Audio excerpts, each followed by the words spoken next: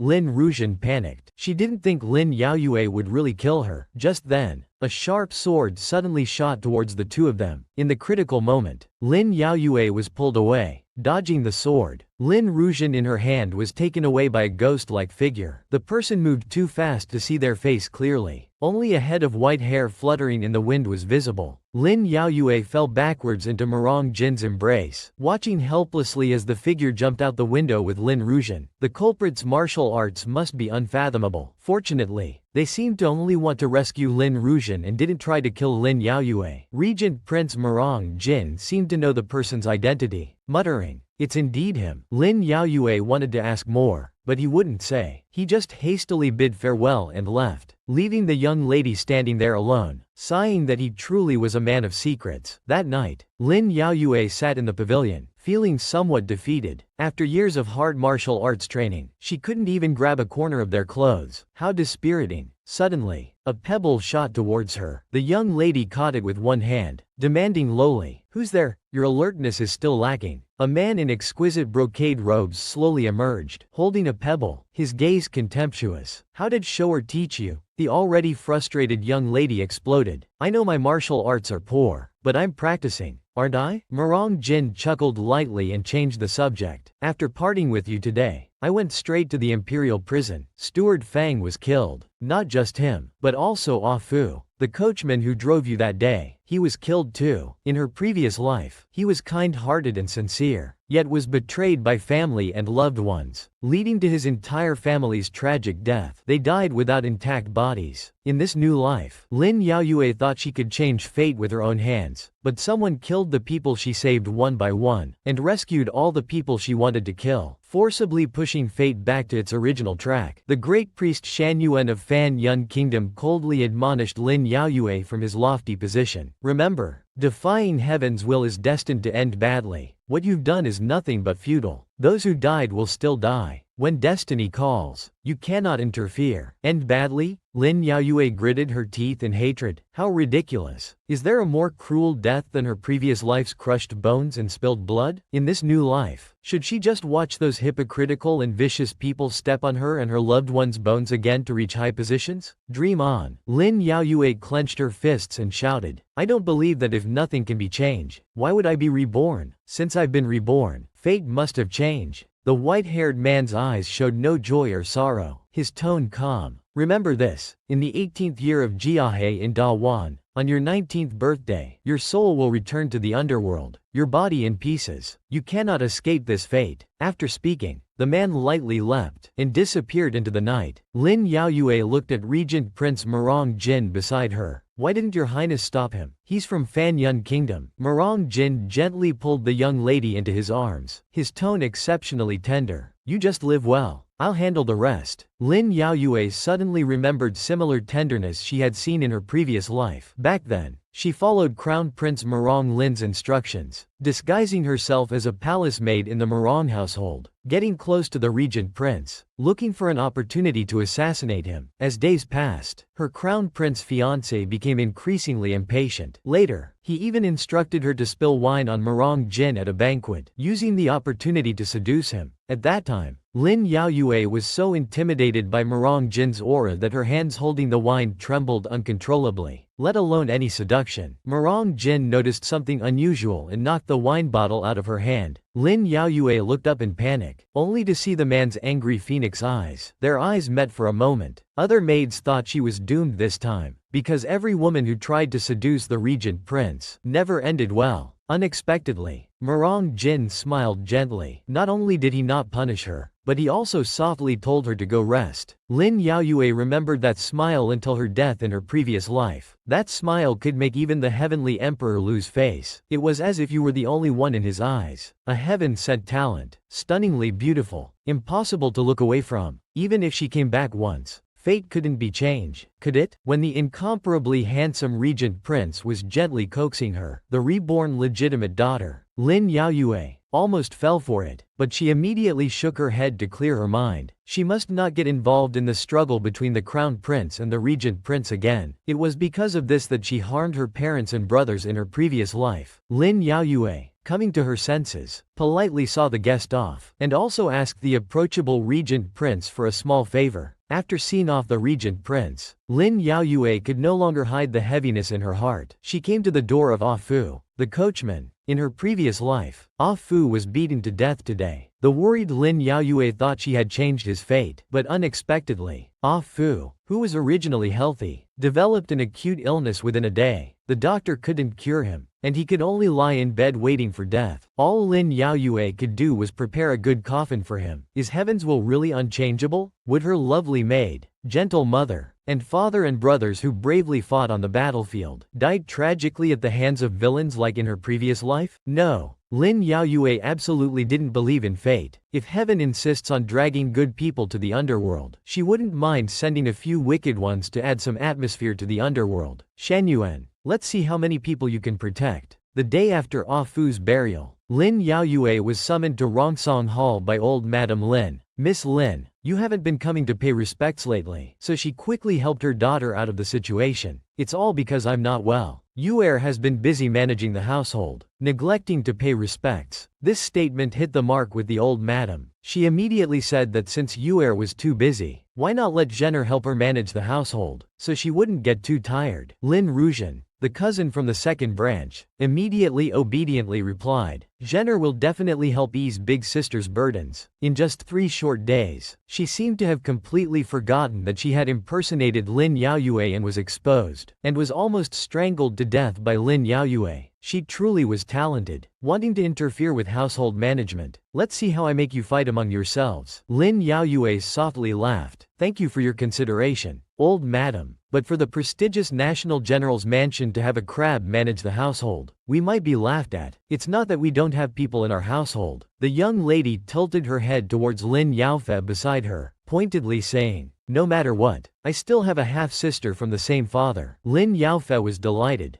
Big sister is right. Even if cousin Rujian manages the household, she should manage second uncle's household. Concubine Fang's eyes lit up. That's right. Old madam is confused, giving all the good things to the second family. How could you forget about our Fanger, Lin Rujian's mother? Madame Lu from the second branch became anxious and could only explain, our daughter will marry out from the National General's mansion. As a legitimate daughter, she will surely be the mistress of a noble family in the future, so she needs to learn how to manage a household. Lin Yaoyue had a sudden realization. So cousin Rujian wants to marry out with the status of the National General's mansion's legitimate daughter? She laughed coldly in her heart. This family of destitute relatives from second uncle really knows how to scheme. Lin Rujian failed to impersonate her outside, so now she's planning to be on equal footing with her. Hearing this, Lin Yaofe was the first to object. Relatives always want to suck their own family's blood. What should be done? The reborn legitimate daughter, Lin Yaoyue, chose to muddy the waters. Second branch cousin Lin Regent not only used her name outside to misbehave, but now also wants to marry out with the status of the National General's mansion's legitimate daughter. Lin Yaoyue smiled without speaking. Her half-sister Lin Yaofe was furious. She wasn't even the mistress of the National General's mansion. Why should she marry out with the status of the National General's mansion's legitimate daughter? Faced with the agitated Lin Yaofe, Madame Lu from the second branch gently comforted. Fanger, don't be so upset. Although Zhener isn't born to your eldest brother, she is still the legitimate daughter of our second branch, different from you, a concubine-born daughter. Hearing this, concubine Fang couldn't sit still. Are you looking down on my Fanger for being born to a concubine? Although she had allied with Madame Lu from the second branch to deal with Lin Yaoyu's mother, she never thought of letting the second branch climb over her head. Madame Lu still smiled charmingly. Sister-in-law, don't be hasty. Fanger is young. It's fine to learn household management a bit later. Why not let Zhener learn first and then teach Fanger one by one? What a second aunt. Not only did she squeeze Lin Regent into my National General's mansion, but she also tried to win over Lin Yaofe. It made me look like I was being harsh to my half-sister and cousin. Lin Yaoyue, taking advantage of concubine Fang and her daughter's momentary confusion, took the initiative to hold Lin Yaofen's hand and play the good person. Don't talk about legitimate or concubine born. Why don't both of you sisters come to my Qinxiang residence? The three of us sisters can learn together. Seeing Lin Yaofen's grateful expression, old Madame Lin was startled. This girl wants to win over Fanger to deal with the second branch. How vicious. But she had no choice. She could only bring the three of them under her own watchful eye. She let them come to her warm room to study. But the matter of household management wasn't over yet. Madame Lu from the second branch suddenly spoke up. A few days ago, the coachman Ah Fu suddenly died. Yuer has also been framed several times. I feel the mansion isn't quite clean. I know a powerful Taoist master. Why not let him come perform a ritual to ward off misfortune? The old madam also felt things hadn't been going well these past few years, so she naturally nodded in agreement. Lin Yaoyu's face remained calm, but she was laughing coldly and sighed. Ward off misfortune? I'm afraid the misfortune in second aunt's mouth is none other than me. Lin Yaoyue, having obtained permission, a vicious gleam flashed in Madame Lu's eyes. Lin Yaoyue, I not only want Zhener to be the legitimate daughter of the National General's mansion, but also the only legitimate daughter. But she didn't know that Lin Yaoyue, who had already experienced everything, was excited at the thought of seeing that lying wandering Taoist who had framed her before. Her blood was boiling with excitement. The reborn legitimate daughter, Lin Yaoyue, felt it was really too difficult. The issue of legitimate and illegitimate children in the general's mansion had just been resolved, and now the second branch that came seeking refuge wanted to harm her life. On the seventh day after the sudden death of coachman Ah Fu, Madame Lu from the second branch brought in a celestial-looking master, Taoist Wuya, who claimed to be a disciple of the Lingbao celestial venerable. Taoist Wuya kept saying that the deceased Ah Fu was a calamity star, and his demonic power had transferred to the last person who saw him. It needed to be forced out with fire torture. Lin Regent, the cousin from the second branch, covered her mouth, seemingly worried. Grandmother, the last person Ah Fu saw was Big Sister, wasn't it? Just then, the Big Sister, she mentioned, Lin Yaoyue, the legitimate daughter of the National General's mansion, arrived. Lin Yaoyue looked at the Taoist and smiled lightly. I'm curious, is it the Lingbao celestial venerable who said Ah Fu was a calamity star? Or is it the Taoist master's words? Taoist Wuya didn't understand her meaning. He hesitated for a moment, then said it was the celestial venerable who informed him. Lin Yaoyue nodded. If that's the case, then please, Taoist master, perform the ritual again and ask the celestial venerable. After all, this believer still has some things she doesn't quite understand. Taoist Wuya saw the doubt in the young lady's eyes but didn't panic. He not only agreed to perform the ritual but also allowed Lin Yaoyue to watch from the side. On the high platform,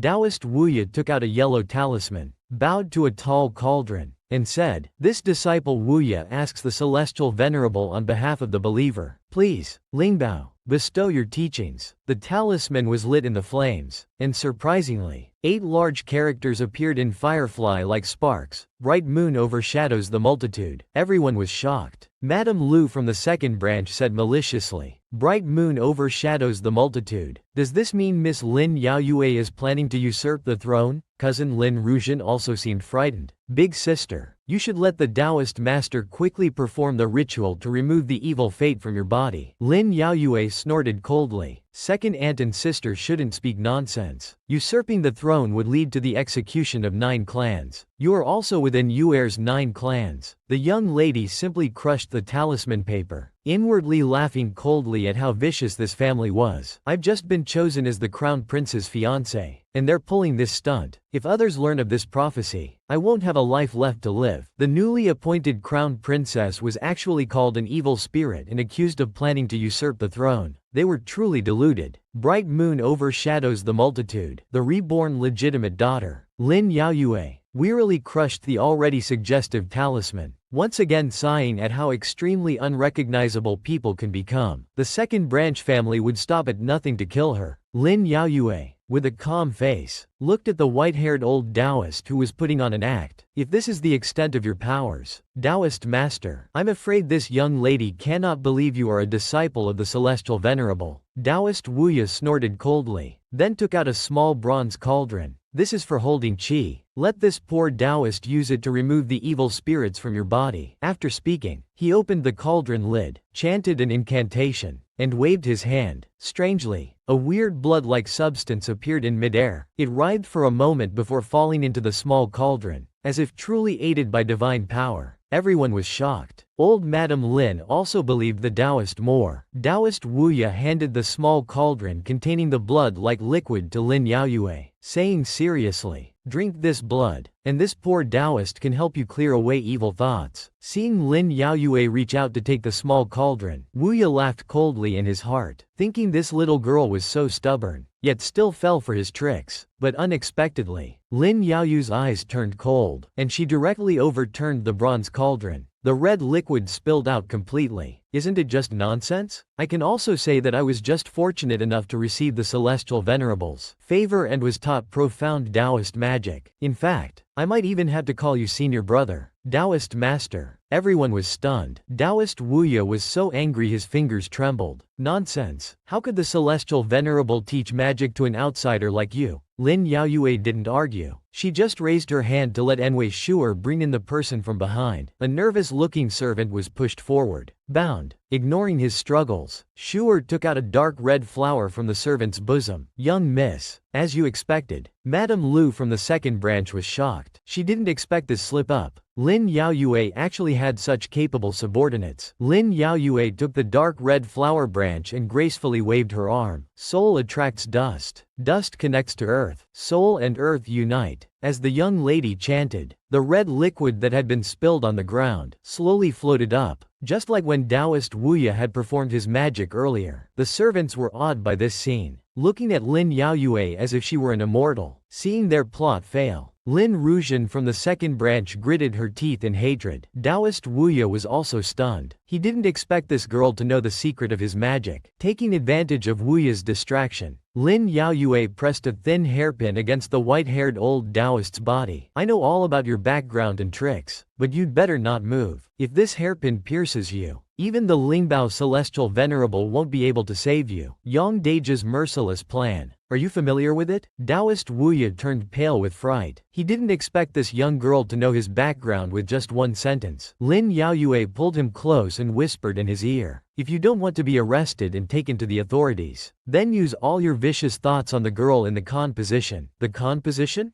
Taoist Wuya looked in the direction Lin Yaoyue pointed and saw the delicate, pitiful Lin Ruzhen, the legitimate daughter of the second branch. The vicious white lotus flower was finally going to face retribution. The white-haired old Taoist, originally invited by the second branch to frame the young miss, was now allied with Lin Yaoyue, who knew the plot well. He actually admitted that she was his junior sister. The vicious mother and daughter from the second branch were furious. "Taoist, what about your professional ethics? Do con artists these days take money without doing the job?" The reborn legitimate daughter, Lin Yaoyue, still smiled gently. "The important matter at hand, senior brother, is to quickly save that harmful demoness." Junior sister is right. The white-haired old Taoist took out a yin-yang bagua mirror. With 2 fingers together, he made a series of mortal gestures. As he chanted, a dazzling light shone on the bagua mirror. The pointer on it spun continuously, finally stopping at a position. Found it. The demoness is hiding in the con position, in the direction of the bright moon. The vicious white lotus Lin Rujian was completely stunned. You're talking nonsense. The demoness is clearly big sister. How could it be me? Now, Lin Yaoyue was exceptionally generous. Sister is possessed by a demoness. Her mind is confused. Senior brother, please quickly perform the ritual to exorcise the demon from sister. Madame Lu from the second branch became anxious. Taoist, what are you saying? How could my genre be a demoness? This was originally a show prepared for the legitimate daughter of the first branch, Lin Yaoyue. How could it be used on my own daughter? Lin Yaoyue smiled coldly. Wasn't it Ant who personally invited the Taoist? Surely you know his abilities. It's better to perform the ritual early to remove the demon from sister's body. Madame Lu knew how vicious that fire ritual was. How could she let her daughter be burned alive? Under Lin Yaoyu's urging, the white-haired Taoist took out the small cauldron from earlier. He directly splashed the red liquid inside onto the mother and daughter. The demoness watched as, in an instant, an eerie blue flame spread over the two. Even the old madam quickly retreated in fear. Lin Yaoyue watched with great interest. Second aunt, sister, don't be afraid. My senior brother's 3-realm true fire is specifically for exorcising demons. Once the demon dies, sister will be fine. In her previous life, she had been burned by that flame, suffering a fate worse than death. This life, it was time for this mother and daughter pair to taste the consequences. In her panic, Lin Rujian tripped on a broken stone and hit the back of her head hard on a stone railing. She fell to the ground, unconscious. Old Madame Lin finally couldn't bear to watch anymore. She ordered people to put out the fire first. Lin Yaoyue snorted coldly. Grandmother, the demon hasn't been fully exorcised. I'm afraid there will be endless disasters in the mansion in the future. The old madam truly cared for Lin Rujian. Using both soft and hard approaches, she forcefully had people save Lin Rujian. However, this incident had already spread throughout the entire mansion. People also believed that Lin Rujian was a star of calamity. Seeing Madame Lu from the second branch gnashing her teeth, Lin Yaoyue sneered. Evil deeds bring evil consequences. Taste your own medicine. The vicious white lotus Lin Rujian, in trying to harm others, ended up harming herself. Instead of branding the female lead Lin Yaoyue as a star of calamity and ruining her beyond redemption, she ended up setting fire to herself, becoming someone everyone avoided. As long as she dared to appear on the streets, people would definitely shun her and chase her away. Lin Rujian hated Lin Yaoyue to the bone. Everything is your fault. But she didn't know that the reborn legitimate daughter Lin Yaoyue, whom she envied, was sitting in a private room of a tea house, leisurely watching her cousin's miserable state of being treated like a street rat, thinking of her previous life. At this time her mother had just passed away, and she was being spit on by everyone while bearing the name of a star of calamity. The misery then was far worse than what Lin Rujian was experiencing now. Dear sister, this is just a bit of interest. Can't you handle even this much? Just then, Lin Yaoyue suddenly noticed a sneaky shadow outside. Who's there? With a low shout, the young lady's sleeve dart shot out. The sound of the long needle entering flesh was clearly audible. Lin Yaoyue cautiously approached, wanting to see who was so bold, but unexpectedly, the person had somehow already circled behind her and quickly sealed her acupoints. Lin Yaoyue was both anxious and annoyed, regretting not bringing Anwei with her today. The young lady's body went limp and was embraced by the person behind her. Lin Yaoyue was slightly stunned. This black-clothed man's features seemed strangely familiar. The black-clothed man carried her, leaping across rooftops, and finally arrived at a ruined temple outside the city. As soon as they entered, the man unsealed her acupoints. I wonder what the Regent Prince's intentions are. Hearing Lin Yaoyue speak, Regent Prince Murong Jin pulled down his black face covering, somewhat surprised. You recognized me early on. With such stunning features, only a fool wouldn't recognize you. Lin Yaoyue was about to ask why he brought her here, when she saw the man suddenly clutch his left shoulder, letting out a muffled groan. His body swayed and collapsed. Your Highness. Lin Yaoyue instinctively reached out to support him. Where she touched was all wet. It was actually fresh red blood. Pulling open his black clothes, she saw a ghastly sword wound on the man's left shoulder that hadn't been treated. Lin Yaoyue couldn't help but frown. This guy was injured but didn't go to a medical hall, instead carrying her to the outskirts of the city. Murong Jin wasn't stupid. It could only mean that the capital was no longer safe. Could the person who attacked him be Consort Pei? Just then, the unconscious man suddenly mumbled, "Yuer from Jiangzhou." Lin Yaoyue from Jiangzhou was suddenly startled. A few days ago, she had just asked Murong Jin to go to Jiangzhou to help her handle some matters. Could it be that the prince was ambushed on his way to Jiangzhou? It was because of her that he was injured. The all-powerful regent prince was severely wounded for her sake. The reborn legitimate daughter, Lin Yaoyue, was truly touched. At this time in her previous life, there would be a major incident at the jade mine in Jiangzhou. It directly involved him and her mother. In this life, Lin Yaoyue had intended to resolve it herself, but her mother suddenly fell ill, so she had to shamelessly ask Regent Prince Murong Jin for help. Unexpectedly, the man agreed without hesitation, but seeing him now, severely injured and unconscious, he must have been ambushed on his way to Jiangzhou. The situation was urgent. Lin Yaoyue could only hide Murong Jin in the ruined temple and go out to find a doctor first. However, she didn't expect her luck to be so good today. As soon as she left the temple, she bumped into a handsome young man.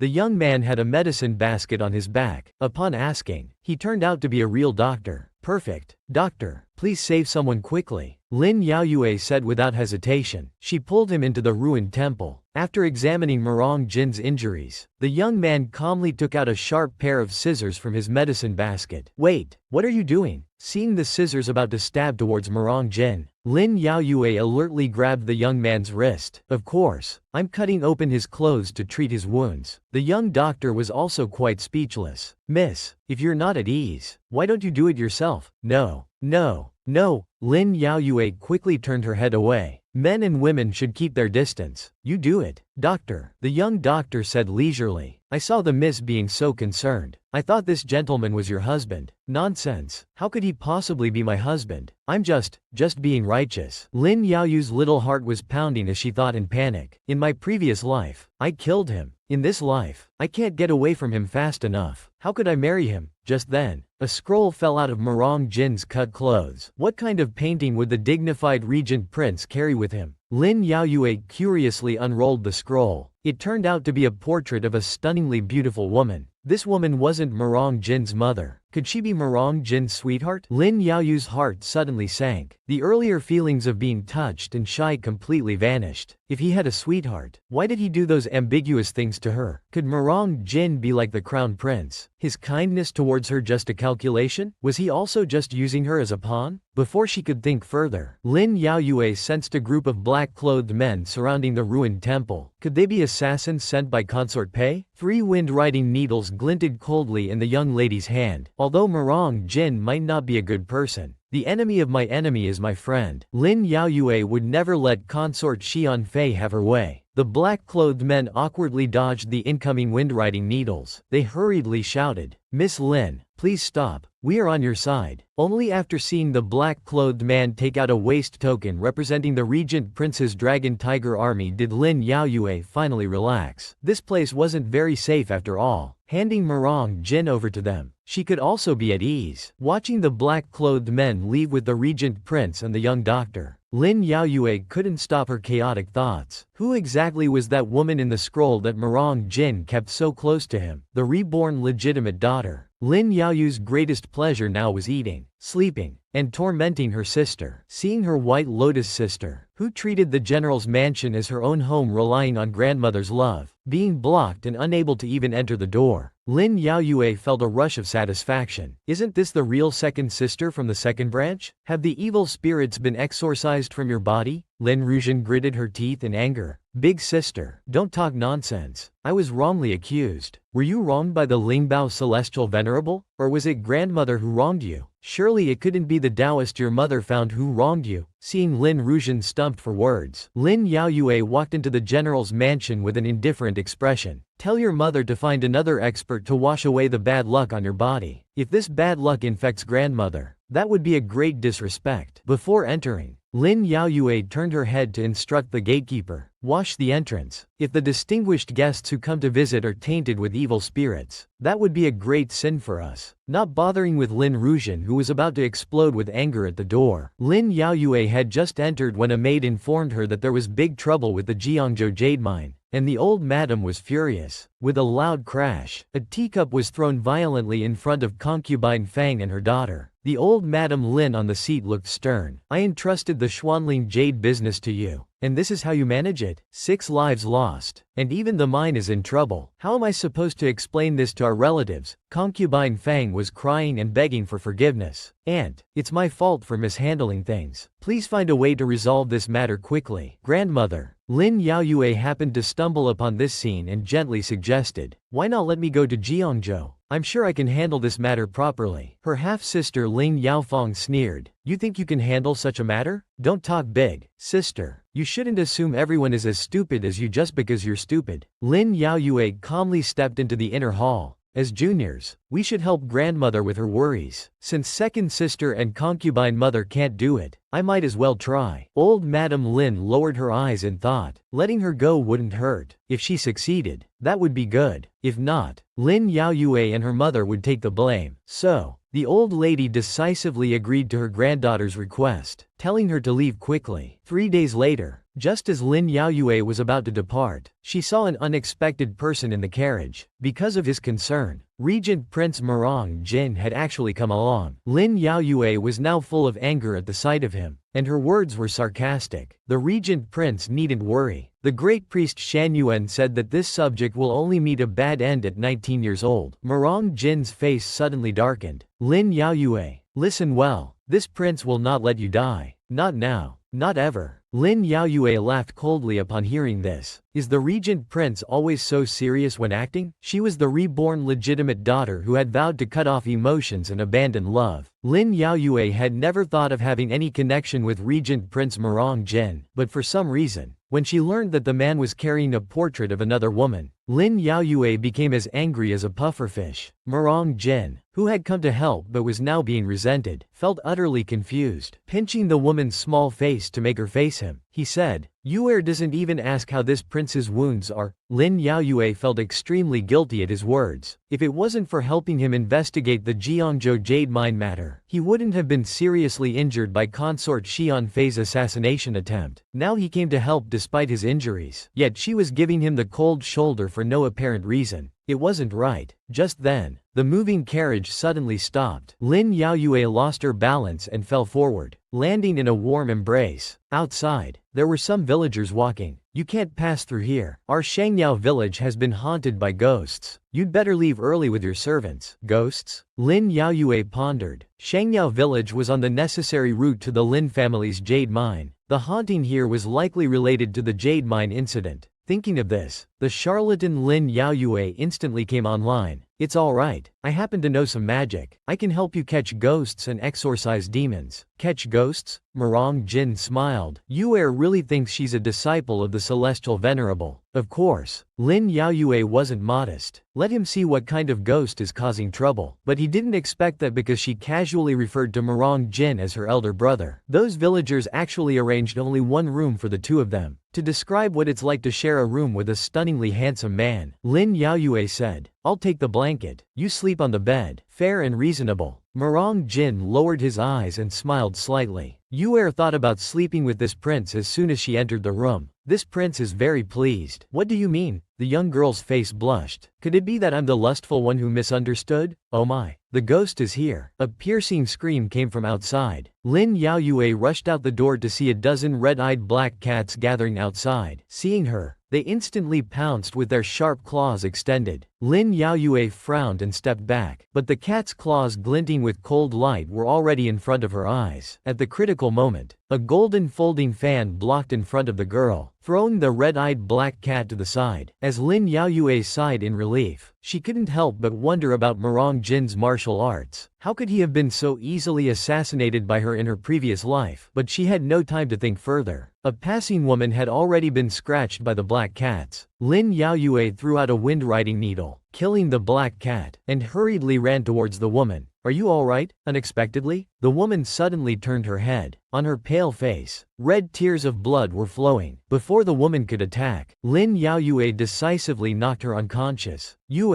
are you alright? I'm fine. She's been poisoned. Lin Yaoyue looked at the woman, her tone grave. I've seen this poison before. Just inhaling a bit of it will make one's mind scattered, like a walking corpse. The poison must have been brought by these black cats. At the same time, screams erupted from various parts of the village. The black cats were causing widespread disaster. Any villager attacked by the black cats would turn into a mindless zombie, though it seemed like evil spirits were causing havoc. The reborn legitimate daughter Lin Yaoyue knew it was all man-made. Regardless, they needed to kill these beasts first and save the fleeing villagers. But these eerie black cats seemed endless. Is this going to go on forever? Regent Prince Murong Jin grew impatient. He raised his hand and scattered a handful of yellow powder. At the same time, Lin Yaoyue, disguised as a man, took out a bamboo flute. She softly played a strange melody. The flute sound was eerie. The yellow powder floated in the air. Those black cats suddenly began to kill each other, and soon only corpses remained on the ground. Looking at the handsome youth playing the flute in midair, the villagers were amazed and thanked them profusely for saving their lives. The regent prince also looked up and laughed. The great immortal truly has excellent skills. Of course, Lin Yaoyue played the charlatan perfectly. This immortal is the closed-door disciple of the Lingbao Celestial Venerable. After the joke, the two walked towards the village chief who had collapsed to the side. Elder, can you tell us what exactly happened? The village chief sighed and began to tell the whole story. Half a month ago, 6 female skeletons were excavated from the Lin family's Jade mine tunnel. The constables investigated for a long time but couldn't find out the identities of these 6 women. On the very day the skeletons were dug up, a woman with a strange appearance came to our village. She only stayed for one night but generously scattered a lot of money. The day after the woman left, villagers found the bed she had slept on was full of black cat hair. Since then, as soon as the sun sets, groups of black cats come out to attack the villagers. Those who were bitten and scratched would go insane until dawn when they would return to normal. Later, the officials compared the stories and said, that girl was one of the 6 deceased in the mine tunnel. She must have turned into a cat spirit to seek revenge. The Yamen said that those 6 female corpses were blood pearls secretly used by the Lin family to nurture precious jade. Because they died unjustly, they turned into cat spirits to seek revenge. Now, 2 managers of the Lin family mine have been arrested. The trial will begin early tomorrow morning. Cat spirits seeking revenge? Not good. Lin Yaoyu's heart skipped a beat. She grabbed Murong Jin's sleeve. Ajin, we need to get to the county yamen quickly. If we're late, it'll be too late. The man's face suddenly flushed. He hesitantly asked, you called me Ajin? Yes? What else should I call you? There are many people around here. We can't reveal our identities. It's fine. The man's face broke into a beautiful smile. Ajin is good. The next day at the Yushan County Yamen, the magistrate had already concluded the case of the female corpses in the jade mine. The 2 Lin family managers denied it, so they were to be tortured. Lin Yaoyue arrived with Murong Jin just in time. The evidence is unclear. Why are you using torture, Your Honor? Lin Yaoyue had changed into a manager's outfit, coming to handle the matter as a Lin family manager. The magistrate was annoyed. This official is not using torture arbitrarily. The 2 Lin family mine managers used young girls' blood to nurture jade, causing deaths. The deceased are not yet buried. If we don't beat these 2, who should we beat? Young girls' blood nurturing. Lin Yaoyue narrowed her eyes at the 6 corpses. May I ask, Your Honor, are you certain all 6 deceased are women? This is probably the most versatile reborn female lead I've ever seen. At state banquets, she dances gracefully with flowing sleeves, outshining all beauties. In the countryside, a flute melody drives away evil and shakes monsters. Now in the county yamen, she can even put on gloves and supervise the magistrate. You falsely accuse my Lin family of using young girls' blood to nurture jade, causing deaths. But clearly, 5 of these 6 skeletons are men. Where's the so-called young girl's blood? The reborn legitimate daughter, Lin Yaoyue, pointed at the skeletons on the ground and looked at the magistrate. This pelvis is wide at the top and narrow at the bottom, funnel-shaped. It's clearly a male bone structure. Why did you say it was female? The magistrate hemmed and hawed, but didn't dare to refute. Lin Yaoyue examined the skeletons one by one, until the last one. She said slowly, this pelvis is narrow at the top and wide at the bottom. Oval-shaped. This is a female bone structure. She looked up at the magistrate on the bench. Only one of the 6 skeletons is female. Your Honor, the motive you accused my Lin family of is hardly tenable. After all, no one has ever heard of using men to nurture men. The people below the hall discussed among themselves. It seemed the Xuanling Jade Hall had been wrongly accused. Lin Yaoyue smiled confidently. Since there's no motive, these 6 corpses have nothing to do with our Xuanling Jade business. I hope Your Honor can make a fair judgment and release my people. The magistrate, not expecting a mere commoner to embarrass him so, slammed the gavel and was about to throw them in jail. But Lin Yaoyue was no mere manager. She was the legitimate daughter of the garrison general's mansion, and the one with her was Regent Prince Murong Jin, who dared to slap even the crown prince. Seeing the regent prince's token, the magistrate lost all his bluster and nearly wet himself in fear. The next question was the true identities of those 5 male and 1 female corpses. The next day in court, Murong Jin directly kicked out the local magistrate and invited the imperial envoy,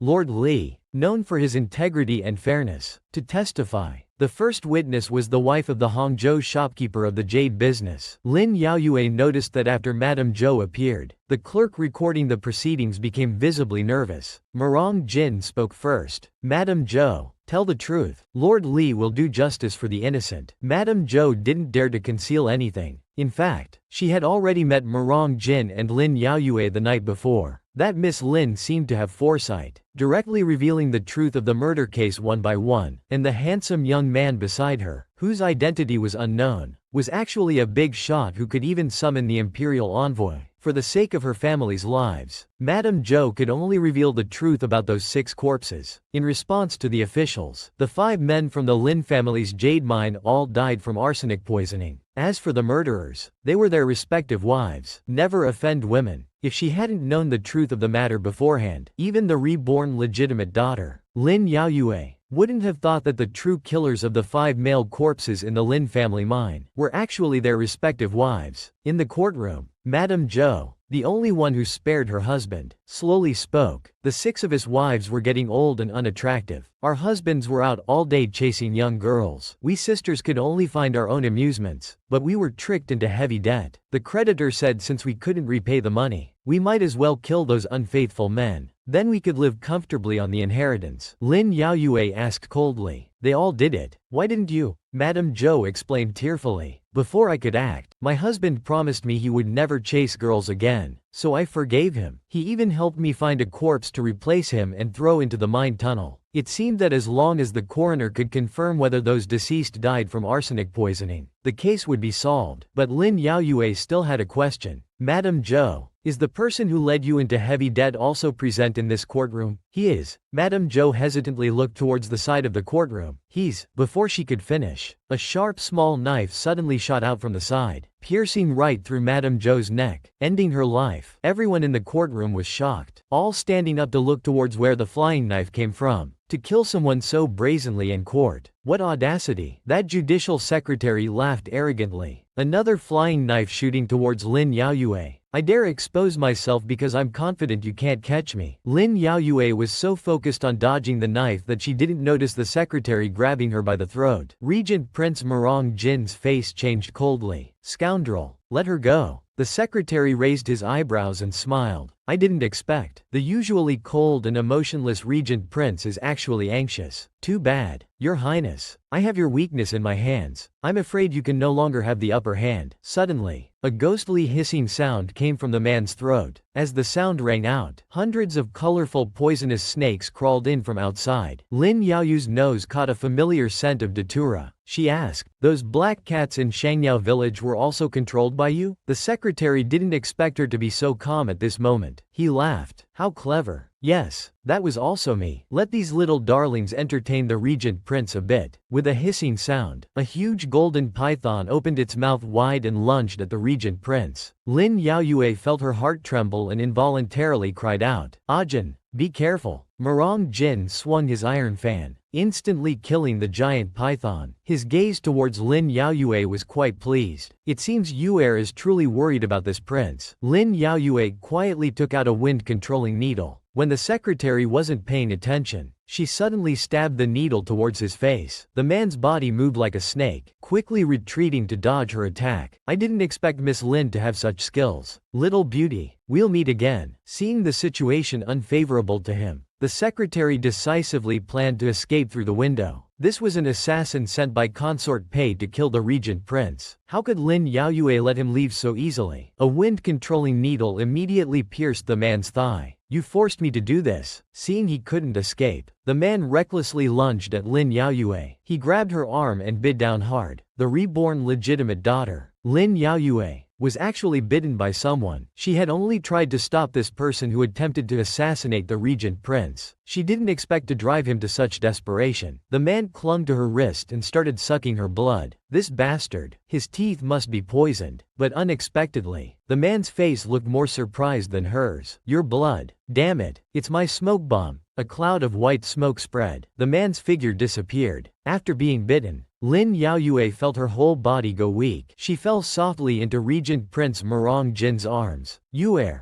it's alright. Yesterday, this prince gave you some of his blood. You're immune to all poisons now. Sleep for a while, and the poison in your body will be gone. Watching the young woman slowly fall asleep in his arms, Murong Jin tenderly kissed her forehead. It's all this prince's fault for not protecting you well. I'll never let you get hurt again. In the flickering candlelight that night, Murong Jin quietly watched over the sleeping young woman on the bed. Ajin, Lin Yaoyue struggled to open her eyes. Murong Jin leaned down to look at her. Where's Ajin? What does Yue need? A handsome face drew close. The young woman's face flushed indifferently as she shrank back into the blanket. Your Highness, why are you so close? The man smiled. Yue was just calling me Ajin. How did it change to, Your Highness, so quickly? Murong Jin possessively pulled Lin Yaoyue into his embrace, not giving her a chance to make excuses. Yue, you've long known this prince's feelings. Don't always avoid this prince. It makes me very uneasy. Lin Yaoyue's beautiful eyes widened suddenly. She didn't expect Murong Jin to say such things. It felt like a dream. Just then, Imperial Envoy Li came in to pay his respects. To Lord Li's surprise, the Regent Prince had summoned him to end this case right here. The upright official Lord Li didn't understand. This involved 6 lives. How could it be concluded so hastily? The Regent Prince didn't say much, only handing him a piece of paper. This matter is far-reaching. It's not something you can handle. Opening the paper, Lord Li broke out in a cold sweat. It contained only 2 words, Pei and Shui. The people behind this were Consort Pei and Empress Shui. Currently in the Da Wan Imperial Harem, the Empress was of high rank but childless, while Consort Pei's son was the Crown Prince. Perhaps the Emperor wanted to balance the 2 forces, but Consort Pei couldn't stand being at someone else's mercy, and the Empress also worried about eventually being deposed. In this Jade Mine corpse dumping case, the 5 male victims were all part of Empress Shu's family assets. The female victim was the Empress's palace maid, and the secretary behind it all should be Consort Pei's man. Watching Lin Yaoyue slowly burn that piece of paper, Lord Li was stunned. So you're saying this case was orchestrated by Consort Pei, using those wives' hands to eliminate Empress Shu's people and incidentally strike at General Zheng? Murong Jin suddenly snorted coldly. The one striking at General Zheng might not be Consort Pei. After all, Yue is the future crown princess. This sour tone somehow made Lin Yaoyue feel inexplicably guilty. The reborn legitimate daughter, Lin Yaoyue, finally stopped indulging the old lady. With the Regent Prince as her cheat code, she had finally resolved the trouble at Lin family Jade Mine. But what greeted Lin Yaoyue was old lady Lin's high and mighty scolding. It was just a small matter. Why did it take until now to return? Lin Yaoyue gritted her teeth in hatred. To clean up concubine Fang's mess, she had nearly lost her life twice this time, only surviving thanks to the Regent Prince. But to the old lady, it became just a small matter. The young woman looked up at second Madame Lu, who had taken her mother's place, feeling even colder inside. Second aunt, sitting there. Haven't you made a mistake? Looking at Lu, who was still playing dumb, Lin Yaoyue pointed at her and asked sternly, "This is the seat bestowed by the emperor to my mother, the first-ranked Madame Zheng. Second aunt, you're just a commoner. How dare you sit there? Get up. You're not worthy to sit here." Saying this, she mercilessly pulled Lu off the seat. Lu's daughter, Lin Ruzhen, became anxious. Sister, how can you be so disrespectful to your elders? Old Lady Lin also became angry. It's all because your mother lacks the demeanor of a matriarch that I let your second aunt take over. Should we let our Jungho general's manor lose face because of your mother's incompetence? Hearing her criticize her mother, Lin Yaoyue was filled with hatred. She didn't even call her grandmother anymore. The country comes before family. Old lady, how can you disregard the emperor's decree like this? Where does that put his majesty? Hearing her bring up the emperor, Lu immediately became scared and changed her attitude. Apologizing to Lin Yaoyu's mother, Li,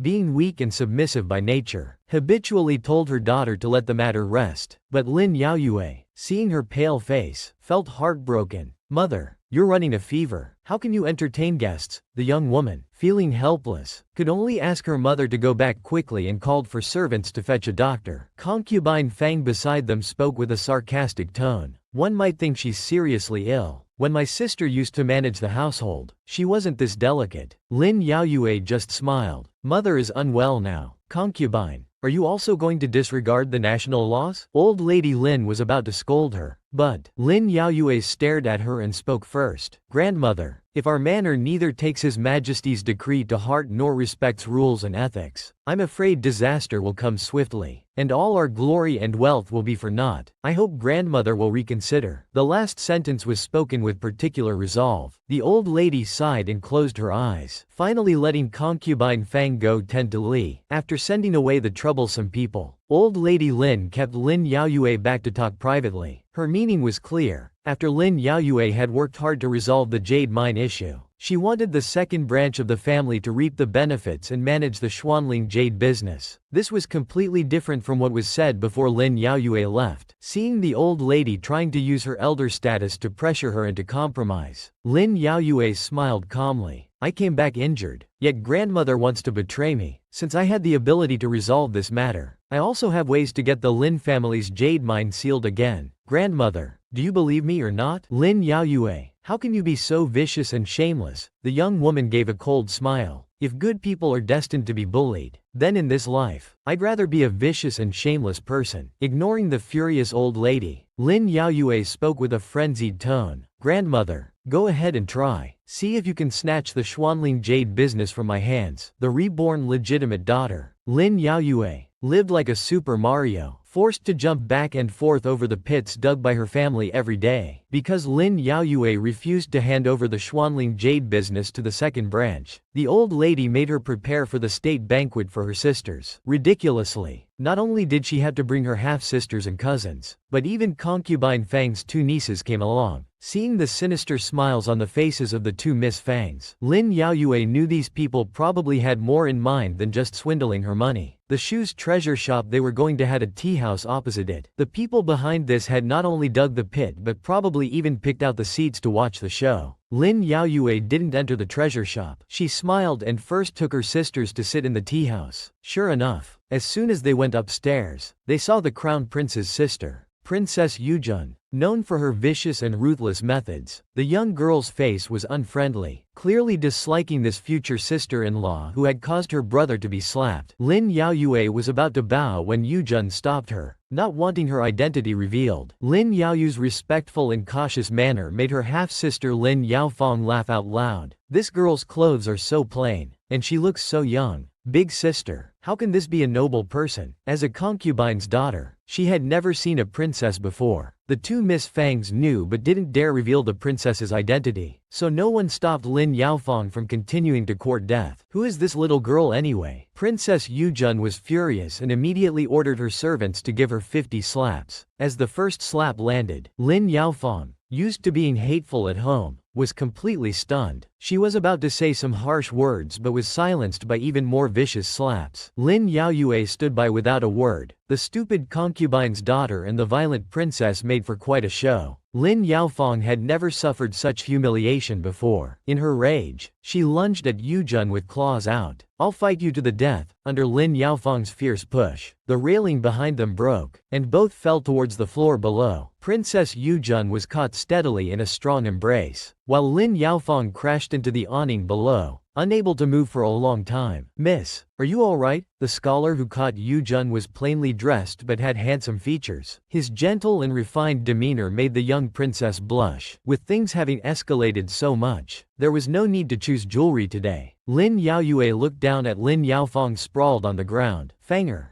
get up. Lying spread eagle on the street like this. Are you trying to completely disgrace our Jungo general's manor?" Lin Yaofeng watched her sister turn to leave and felt hatred rise in her heart. She reached out to tear at Lin Yaoyu's skirt. If she lost face, Lin Yaoyue shouldn't get off easily either. "Yuer, be careful." Lin Yaoyue was pulled off balance and fell forward. Before she could be shocked, she found herself embraced by someone. It was actually Crown Prince Murong Jin. This person felt disgusting even to touch. The young girl had her skirt torn by her sister in public, and then was embraced by the handsome Crown Prince. It was quite a scene of a hero saving a damsel in distress. Unfortunately, in her past life, the reborn legitimate daughter Lin Yaoyue had been ruined by this hero. In this life, she felt sick just seeing him. Seeing the girl quickly avoid him, Crown Prince Murong Lin felt angry and confused. "I came here specially because I was worried about you. Why do you keep pushing me away?" "Lin Yaoyue, you are my future crown princess. Your highness is not yet married." Such behavior seems somewhat improper. The scholar who had just caught the princess suddenly spoke up to defuse the situation, drawing an angry glare from the crown prince. "And who might you be?" "This is my cousin, Lin Quanon. He's the one who just risked his life to save your highness's sister." Lin Yaoyue seized the opportunity to change the subject. She remembered this second uncle's illegitimate son who, unexpectedly, became a prince consort in her previous life, seemingly because he had saved the princess. Judging by the princess's expression, she had clearly fallen in love with this cousin at first sight. Earlier, when her half-sister Lin Yaofeng pushed Princess Yujun, they both fell from the tea house. Both were now disheveled and in a sorry state. Manager Ma from the treasure pavilion came out to greet customers, maliciously inviting Lin Yaoyue to rest in the shop. Lin Yaoyue was also curious about what big trap her family had set for her this time. "Let the princess and my half-sister go in and browse first. These two ladies are injured, so please take care of them." Manager. After dealing with the trouble, Lin Yaoyue approached Lin Quanon and whispered, "Cousin, I know what you want. I can help you achieve it." "Thank you, cousin." In her previous life, this illegitimate son of the second branch, benefiting from his stepmother's favor, became a prince consort and later helped his stepmother and her daughters quite a bit. This time, Lin Yaoyue took the initiative to befriend Lin Quanon first. Facing the stepmother who had driven her own mother to death, he probably wouldn't forgive her so easily now. Just then, a woman's scream suddenly rang out from inside the treasure pavilion. The crown prince rushed in first and saw a sleazy beggar tugging at two disheveled young women, laughing and saying, "Miss Lin Yaoyue, don't worry, we're a perfect match, and I'll definitely take responsibility for you." He then pulled out a letter, saying, "This is the love letter from the Lin family's eldest daughter to me. Oh, and I've seen this little girl's body too. Why don't you both marry me, and she can be a concubine, you scoundrel." Murong Lin was furious. He slapped the beggar aside with one hand. The beggar, covering his face in confusion, said, "Didn't Madame Fang say that if I ruined the Lin family's eldest daughter's reputation, I'd get a pretty wife for free? Why are you hitting me now?" The tall beggar was beaten to death on the spot by the crown prince. People on the street gossiped about the two young women. These poor girls, having their bodies seen. How will they face people in the future? Lin Yaofeng was crying, unable to understand how things had turned out this way. Lin Yaoyue covered her mouth to hide her smile. The spectators had become the actors. Let concubine Fang's daughter experience her own mother's vicious schemes. This was probably the most arrogant sister-in-law, the princess of the hot spring villa, actually treating the future crown princess like a maid. "Lin Yaoyue, go fetch some snow for me. I want to see pure snow." Pure snow? The reborn legitimate daughter, Lin Yaoyue, was momentarily stunned. She suddenly remembered Regent Murong Jin kissing her forehead and saying, "I remember. Yuer loves pure snow the most." How strange. Even though the jade mine incident had passed so many days ago, that man still lingered in her mind, impossible to shake off. When Lin Yaoyue went outside wearing a cloak to gather snow, a large hand roughly grabbed her shoulder. "Yuer, today you must explain everything clearly to me." It was Crown Prince Murong Lin, this man whom Lin Yaoyue had loved for a lifetime, hated for a lifetime, and now wished to have no further entanglement with. Murong Lin's handsome face was almost frenzied. "Yuer,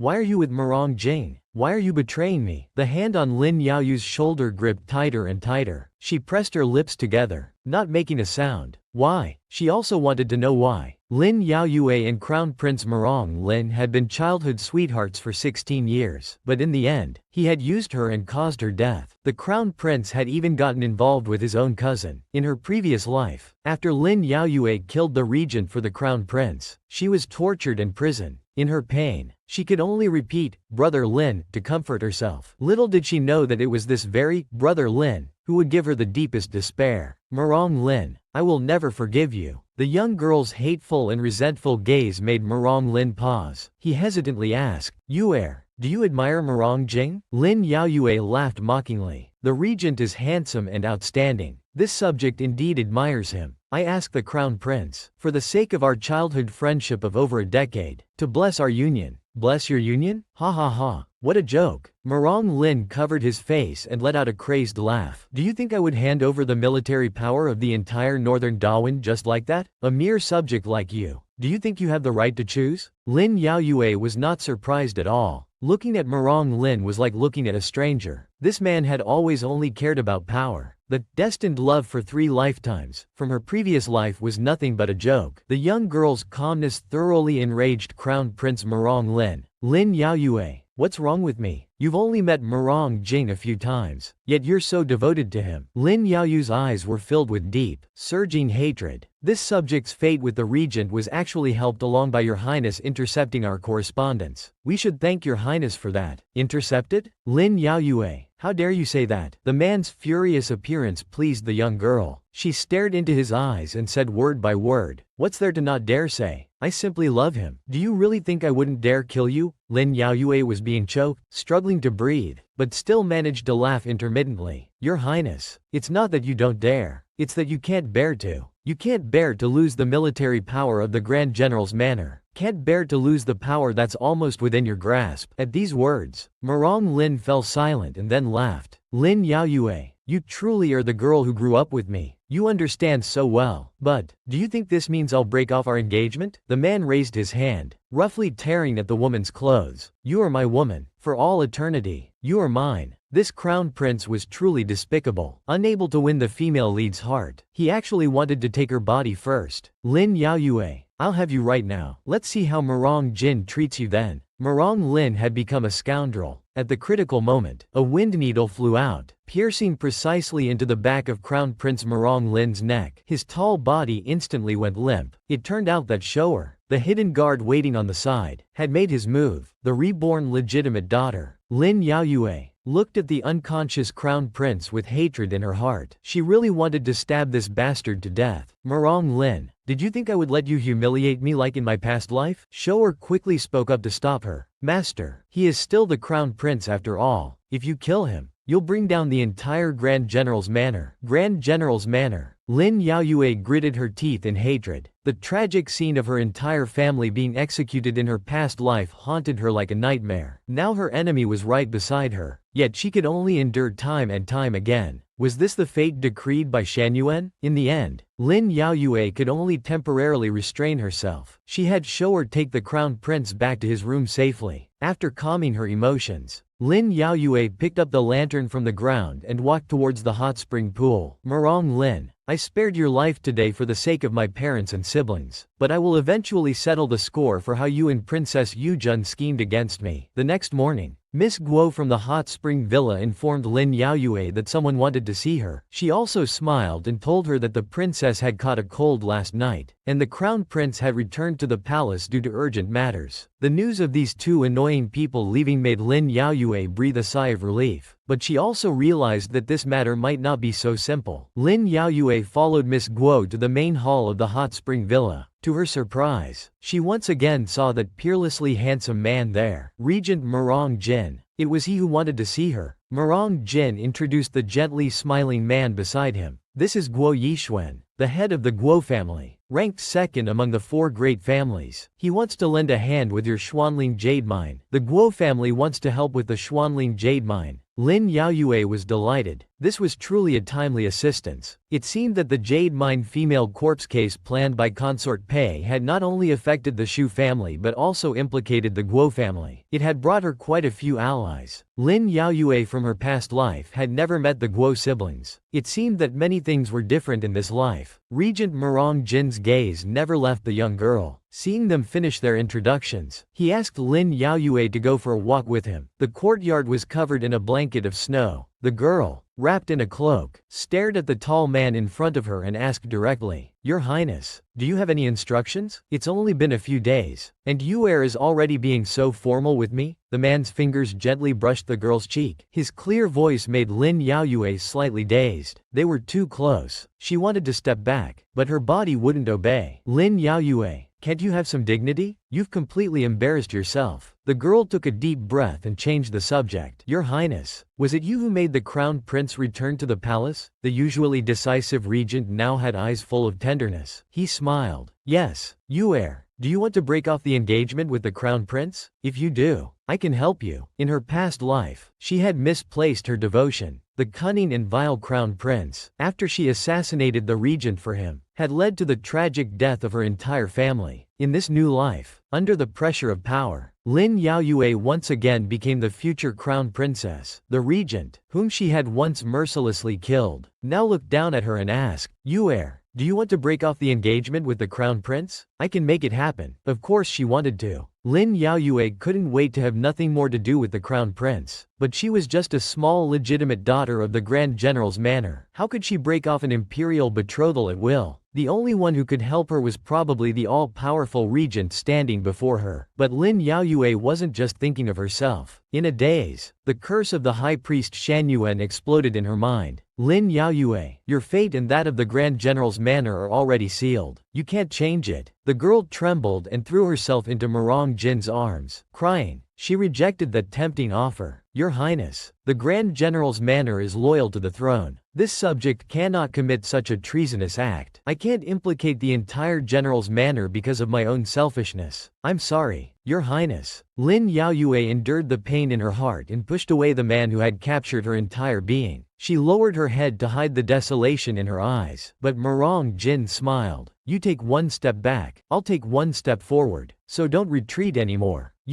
Do you know why I'm here? Last night, my hidden guards reported that Princess Yujun and the 2 Fang girls were planning to ruin your reputation. I was furious and naturally wouldn't let them off easily. Be it Consort Pei or Crown Prince Murong Lin, I don't take them seriously." Thinking of the Crown Prince who hurriedly returned to the palace this morning and the Princess Yujun who mysteriously caught a cold, Lin Yaoyu's lips curled into a faint smile. But that smile quickly turned bitter. "I understand Your Highness's intentions, but this subject still has parents and siblings. I truly have no choice." Lin Yaoyue knew she had fallen for the peerlessly handsome regent, but as they say, one can never truly know another's heart. She could gamble with her own life on a man's sincerity, but she couldn't drag her family into this mess because of herself. With the current treacherous political situation, the Grand General's manor couldn't be too close to any faction. She couldn't push her family into an irredeemable situation again because of her own desires. Long fingers gently lifted Lin Yaoyu's chin. The handsome man lowered his head and placed a kiss on the girl's lips. Murong Jin wasn't deterred at all by her refusal. His beautiful purple eyes were filled with unwavering deep affection. "I know what you're worried about, you heir, but I won't let go." Lin Yaoyue closed her eyes, her cheeks slightly flushed. "Can I really trust you, Ajin?" At the same time, the maternal grandfather of the illegitimate daughter Lin Yaofeng, the Minister of Justice Fang Kuo, was furious. That damned Lin Yaoyue. Not only did she not fall for his daughter's scheme, but she dared to turn the tables, causing his granddaughter to lose face and offend the princess. At the upcoming palace banquet, he was determined to teach that little girl a lesson. On the other side, Lin Yaoyue, who was dealing with comfort, was also anxious about the upcoming palace banquet. At this banquet, she not only had to face the bad news from the battlefield, but also had to deal with Lin Rujian's provocations. It was truly difficult to handle. Speaking of which, according to how things were developing, It should be time for her to go to the battlefield. She was a reborn legitimate daughter who had been betrayed by her family twice. On the day she was about to enter the palace for the banquet, the old lady came to cause trouble for Lin Yaoyue again. As the future crown princess, attending a palace banquet, yet dressed so plainly. Are you trying to make people mock us? Are you saying the Lin family can't even afford clothes? Fortunately, your second aunt was prepared. She specially put thought into preparing a set of brocade clothes for you to attend the banquet. These clothes are made with gold and silver threads, perfectly fitting your status as the future crown princess. Beside her, her cousin Lin Regent covered her mouth and giggled softly. This is the outfit my mother specially prepared for sister. Jenner is extremely envious. Lin Yaoyue stared at the luxurious clothes and gave a cold smile. If sister likes it, you can wear it. I won't fight with you over it. Lin Regent was stunned. But this is sister's outfit. How could Jenner wear it? Lin Yaoyue raised her hand to touch the scarlet brocade, smiling meaningfully. These inferior clothes. You can't wear them. And neither can I. I didn't expect second aunt to have such skills. She actually managed to get the phoenix halberd pattern from the manufacturing bureau, which is exclusively for the empress. But I'm just a crown princess who hasn't even married into the family yet. How could I wear something meant for the empress in her past life? Lin Yaoyue had worn this outfit to attend the palace banquet. Not only did she commit the crime of overstepping her bounds, but she also offended both Empress Shu and Consort Pei. In this life, she would never let these petty people have their way again. Seeing that Lin Yaoyue had seen through the plot at a glance, the second family's Lu Shi could only claim she hadn't thought it through and pretend to apologize to the old lady. Old Lady Lin brushed it off with a light, good intentions gone wrong, and then turned to smile at Lu Shi's daughter Lin Regent, saying, "The main reason I called you over this time was to have you take Jenner to attend the palace banquet." Hesitation flashed in Lin Yaoyue's eyes. This palace banquet is inviting only the legitimate daughters of each family. Sister Jenner, she's not. Before she could finish, Lin Regent spoke up with a smile. Elder sister is overthinking. Jenner is also a genuine legitimate daughter of the Lin family's second branch. The old lady's face also darkened as she coldly snorted, using a smile to pressure Lin Yaoyue. Lin Yaoyue had no choice but to respectfully accept this troublesome person who always tried to set her up. A cold smile appeared on Lin Regent's lips. Lin Yaoyue, don't think you can rest easy just because you avoided that work outfit. The real trouble is still to come. In the carriage entering the palace, Lin Regent opened her pure, big eyes and hesitantly spoke. Elder sister, Jenner heard from aunt that sister has created a unique embroidery method for stitching bird feathers. Is this true? Lin Yaoyue stared at her, smiling sarcastically. Didn't you already take my 100 birds paying homage to the phoenix embroidery? If you find an embroiderer to study it for a few days, you should be able to figure out the secret, right? Lin Regent hadn't expected to be seen through and could only awkwardly explain. Sister only really liked that embroidery piece, so she asked aunt for it. Liked it? Lin Yaoyue sneered inwardly. In her past life, her good sister had taken that embroidery piece and claimed the title of weaving goddess descending to earth in front of the emperor. Lin Yaoyue casually explained the essence of that embroidery technique. Her right eye filled with a smile as she looked at Lin Regent. Can sister promise me something? Before I present the embroidery at the palace banquet, please don't tell others about this technique. Lin Regent hadn't expected Lin Yaoyue to still be so gullible and happily agreed. Just then, as the carriage approached the palace gates, exclamations could be heard from outside. How handsome! I never knew there could be such a majestic man in this world. Lin Yaoyue's eyebrows twitched slightly. In the warm winter sun, she saw the handsome and imposing regent standing quietly outside the palace gates. What kind of experience is it to see your boyfriend waiting for you in the snow at the palace gates? Lin Yaoyue, helped down from the carriage by the regent, hadn't yet reacted when her clingy cousin Lin Regent ran over to make her presence known. Feeling bitter and pitiful, "Your Highness, I'm Chen Shi, the crown princess-to-be's cousin, here to attend the palace banquet with my sister." This introduction as crown princess-to-be caused the nearby palace servants to discuss among themselves. One hand for the crown prince, one hand for the regent. This woman is truly not simple. Looking at her innocent-faced White Lotus sister, Lin Yaoyue felt only disgust. This girl was implying that she was fickle, yet could still make such an unknowing expression. She truly was talented. Beside her, Regent Mirong Jin was even more displeased. Before the marriage, anything can change. Who can say for certain? Lin Regent never expected Mirong Jin to be so magnanimous. She quickly put on a pitiful expression again. "Oh no. I dropped my embroidered handkerchief. Could your highness help me find it? The usually calm Lin Yaoyue exploded first. It's just a handkerchief. How could sister dare to trouble his highness? Sister doesn't understand. That handkerchief is a keepsake from Zhen'er's maternal grandmother. Lin Ruzhen was inwardly delighted. Lin Yaoyue, just you wait. I'll take everything you have. Lin Yaoyue was about to speak again when a large hand with distinct knuckles pressed on her shoulder. Alright, since you're Yuer's sister, this king will help you look for it. Ha ha ha. Is Miss Lin jealous? Lin Yaoyu's best friend Lin Lang watched the good show from the side. She blatantly pointed at Lin Yaoyu's blushing cheeks. Her straightforward words immediately made the young girl embarrassed and angry. You're the one who's jealous. Your whole family is jealous. On the other side, Murong Jin had his subordinate put Lin Ruzhen on a warhorse. Then he raised his whip and gave it a hard crack. The black warhorse quickly ran off with Lin Ruzhen, leaving only the girl's shrill screams behind. Before Lin Yaoyue could react, Murong Jin had already extended his hand to her. The annoying person is gone.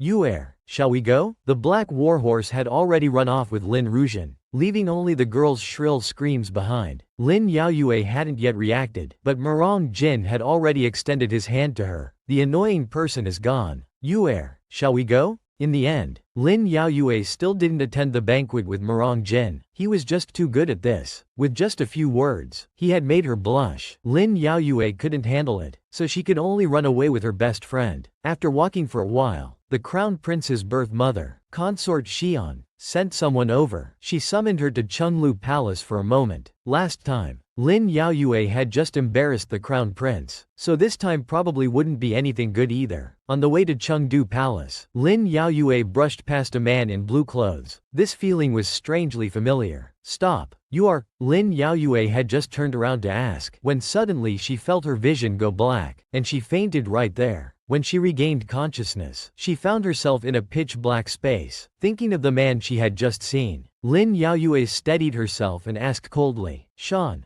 great priest, since you've invited me as a guest, why don't you show yourself? She had never seen such a rude man. Not only did he curse the female lead to die on her 19th birthday, but he also warned her not to fall in love with the regent. Lin Yaoyue, who was suddenly pulled into the spiritual space, also laughed angrily. Great priest Shan Yuan, you're meddling too much. The white-haired handsome man Shan Yuan was quite calm. I'm doing this for your own good. As long as you don't like him, the regent can extend your lifespan. For my own good? Lin Yaoyu's anger rose. Didn't you say fate couldn't be changed? Where did this life extension come from? Shan Yuan remained calm, as if he didn't understand why she was angry. You actually want to kill me. Do you know why you were reincarnated? Why reincarnate? It can't be for you, right? Unexpectedly, Shan Yuan actually nodded. That's right. I brought you back. I need you to go to Fanyan Valley with me. Go to Fanyan Valley? Lin Yaoyue sneered. As the legitimate daughter of the general's family, how could I possibly go to an enemy country with you? As she spoke, 3 wind-controlling needles flew out from the young girl's hand. With a crisp sound, the mysterious spiritual space was directly broken open. But Shan Yuan still wouldn't give up. He grabbed Lin Yaoyu's arm, insisting on taking her away. You've already changed too many people's fates. You must come with me. Lin Yaoyue naturally refused. At the critical moment, Crown Prince Murong Ling stood in front of Lin Yaoyue with his sword. Great priest of Fanyan country, kidnapping the crown princess in our Da Wan country's palace. Do you want to start a war between our two countries? Miss Lin, we will meet again, Shan Yuan whispered, then disappeared into a puff of smoke. Fortunately, I arrived in time. Yuer, are you alright? Seeing the young girl quickly avoid his touch, Crown Prince Murong Lin was almost furious. Lin Yaoyue, have you forgotten? 3 years from today is our wedding day. Since it's 3 years from now, Your Highness and I have no marital relationship at present. Please mind your behavior. The girl's resistance made Murong Lin even more determined. He couldn't lose her, nor could he lose the power of the general's family. Lin Yaoyue, you are my crown princess. I won't let go. You're just afraid of being seen by Regent Murong Jin, aren't you? I'll make sure he sees us. I will never let Murong Jin have you in the general's family. After saying this, the crown prince dragged Lin Yaoyue all the way towards the great hall where the palace banquet was being held. Sensing the girl's resistance, Murong Lin smiled maliciously. as the future crown princess. Yet you're flirting with the regent. Now I must let the regent see how affectionate you and I are. This scene was witnessed by the White Lotus Lin Ruzhen, who had just arrived. She chuckled softly, then immediately threw herself at the crown prince in his yellow imperial robes. Your Highness, please spare my sister. Jenner is here to beg for forgiveness on her behalf. Jenner and sister are very close. No matter what sister has done wrong, if your Highness wants to punish someone, punish Jenner instead. The girl's teary-eyed appearance stunned the crown prince on the spot. He marveled inwardly at what a pitiful and charming girl she was. Lin Yaoyue watched this scene and laughed coldly in her heart. So, in her previous life, these two had fallen for each other at the palace banquet. It was pitiful that until he was used to death by Murong Lane, he never knew the truth. Seeing this scumbag and White Lotus fall in love at first sight, Lin Yaoyue sneered. Since your Highness likes Sister Jenner so much, why not break off the engagement with me and make her the crown princess instead? When your fiancé, the crown prince, falls in love at first sight with your White Lotus cousin, what should you do? The reborn legitimate daughter Lin Yaoyu's answer was to let it be. I see your Highness and my second branch sister are quite compatible. Why don't we just break off the engagement? From now on, we'll part ways and each find our own happiness. How about that? A drop of cold sweat fell from the crown prince's face. Yuer, don't talk nonsense. The one I love has always been you. I wouldn't even look at other women. Is that so? Lin Yaoyu's smile was ice cold. In her previous life, this man had her killed on his wedding day with her White Lotus sister. In this life, he didn't even dare to admit his feelings for the other woman. The guilty crown prince Murong Lin hurriedly entered the hall with his fiancée to attend the banquet, leaving only the White Lotus Lin Ruzhen behind, secretly fuming. It was truly infuriating. As long as that woman Lin Yaoyue was around, neither the crown prince nor the regent would notice her. The triennial palace banquet began. The crown prince's birth mother, Consort Pei, smiled broadly as she pulled the emperor along. Your Majesty, look at how well matched the crown prince and Yuer are. They're truly a perfect couple. Lin Yaoyue, bowing respectfully below, sneered inwardly. What a good match. It was clearly an inescapable ill-fated relationship. Just then, with the chief eunuch's announcement of, the regent has arrived, the regent, who had been waiting in the snow outside for his wife, arrived fashionably late. Your brother is late. I hope your Majesty will forgive me. Looking at this man who couldn't even walk properly, the emperor could only swallow his anger. As everyone arrived, this hellish palace banquet finally began. Amidst the light songs and graceful dances, the regent sitting opposite Lin Yaoyue suddenly raised his cup. He toasted her. The young girl naturally returned the gesture. The crown prince beside them grew sour. Yuer, how could you accept Murong Jin's toast? Lin Yaoyue slowly drank that cup of wine. Uncle Regent is an elder. He took the initiative to toast. How could I, as a subject, be so discourteous? This explanation left the crown prince fuming silently. Murong Jin actually dares to seduce my woman right in front of me. If it weren't for this palace banquet, I would tear him to pieces. The rivalry between these two prodigies made Lin Ruzhen, hiding on the side, extremely jealous. Lin Yaoyue, at this palace banquet, I will definitely steal all your glory. As the dance performances ended, it was time for the gift-giving ceremony. Surprisingly, the White Lotus cousin Lin Ruzhen's gift was presented first. Your subject humbly presents the phoenix soaring painting, wishing our great Wan country to soar like a golden phoenix, ruling over the four seas. The lifelike embroidery drew admiration from everyone around. They looked at Lin Ruzhen with respect in their eyes. Lin Ruzhen was secretly pleased. Lin Yaoyue, you didn't expect this, did you? I presented your embroidery. Now let's see what you can come up with. Empress Shu, seated above, suddenly spoke in a gentle voice. The embroidery technique for these phoenix feathers is quite unique. Is this your own creation? Lin Ruzhen's face flushed red, and she excitedly responded affirmatively. She then proceeded to explain the embroidery techniques that Lin Yaoyue had just shared with her in the carriage. Watching her cousin show off with her own work in front of the nobles, Lin Yaoyue wasn't angry at all. Instead, she wore an expression of amusement. What should one do when their work is stolen by a relative? At the Grand Palace banquet, the White Lotus cousin not only stole Lin Yaoyu's carefully prepared embroidery, but also boldly told the empress that it was her own creation. Lin Yaoyue, leisurely watching the show, was amused by her stupidity. This technique was actually created by me and Empress Shu together 3 months ago. In my previous life, you claimed my creation as your own, leaving me in a difficult position. This time, let you taste what it's like to steal from others." Sure enough, Empress Shu, who had always loved embroidery, became furious. "How dare you? This technique was clearly created by me and Yuer together. How did it become yours? Deceiving the emperor. What crime is this?" The White Lotus cousin Lin Rujian never expected things to turn so quickly. She could only tremble and kowtow, begging for forgiveness. In the end, it was the emperor who smoothed things over. "It's not appropriate to get angry at a palace banquet. Just expel this deceitful girl from the palace." As Lin Rujian left in disgrace, she finally realized she had been set up. She cried out pitifully, "Your Majesty, it's unfair. This was taught to me by my sister." Her sister Lin Yaoyue, who was implicated, remained unconcerned. Instead, she turned to her scumbag fiancé with a mocking expression. "Crown Prince, don't you like my sister? Why didn't you speak up to save her?" The Crown Prince hurriedly took her hand, anxiously declaring his feelings. "Yuer, what nonsense are you saying? In my heart, there's only you." Lin Yaoyue wouldn't believe his lies. "I thought the Crown Prince truly liked my sister, but it seems the throne is more important after all." The girl's uncompromising attitude displeased the Crown Prince's birth mother, Consort Pei. She forced a friendly tone and said loudly, "I heard Yuer also brought a gift, quickly presented for the emperor and me to see." The regent, who had been quietly drinking on the side, became displeased. He abruptly spoke up, "Your Highness, Miss Lin and the Crown Prince are not yet married. Such a form of address seems inappropriate." The man's tone was full of jealousy, making Lin Yaoyue blush. This jealous man had to nitpick every single word. However, the red plum braving the snow painting that Lin Yaoyue presented next truly surprised everyone. Even the emperor was confused. "Isn't this just a withered branch? Where are the red plums? Please wait a moment. Your Majesty, the red plums will bloom soon." As she said this, the young girl's long sleeves danced, and a red pill flew from her hand. The pill landed on the black withered branch, blooming into a bright red plum blossom. The emperor's eyes were filled with amazement. "It's actually painting with color pills from a distance. Truly marvelous." Lin Yaoyue smiled lightly and shot a few more pills from her hand. Plum blossoms gradually appeared on the white background, as if they were truly blooming at that moment. This beautiful scene caused a stir in the hall. Everyone praised the dual talents of the Lin family's eldest daughter. Loyal to the painting, Lin Yaoyue gracefully bowed. "Yuer wishes our great wand to stand proudly in the world like these red plums, unmatched by any." This gift greatly pleased the emperor. He smiled and ordered the servants to bring the painting to the imperial throne.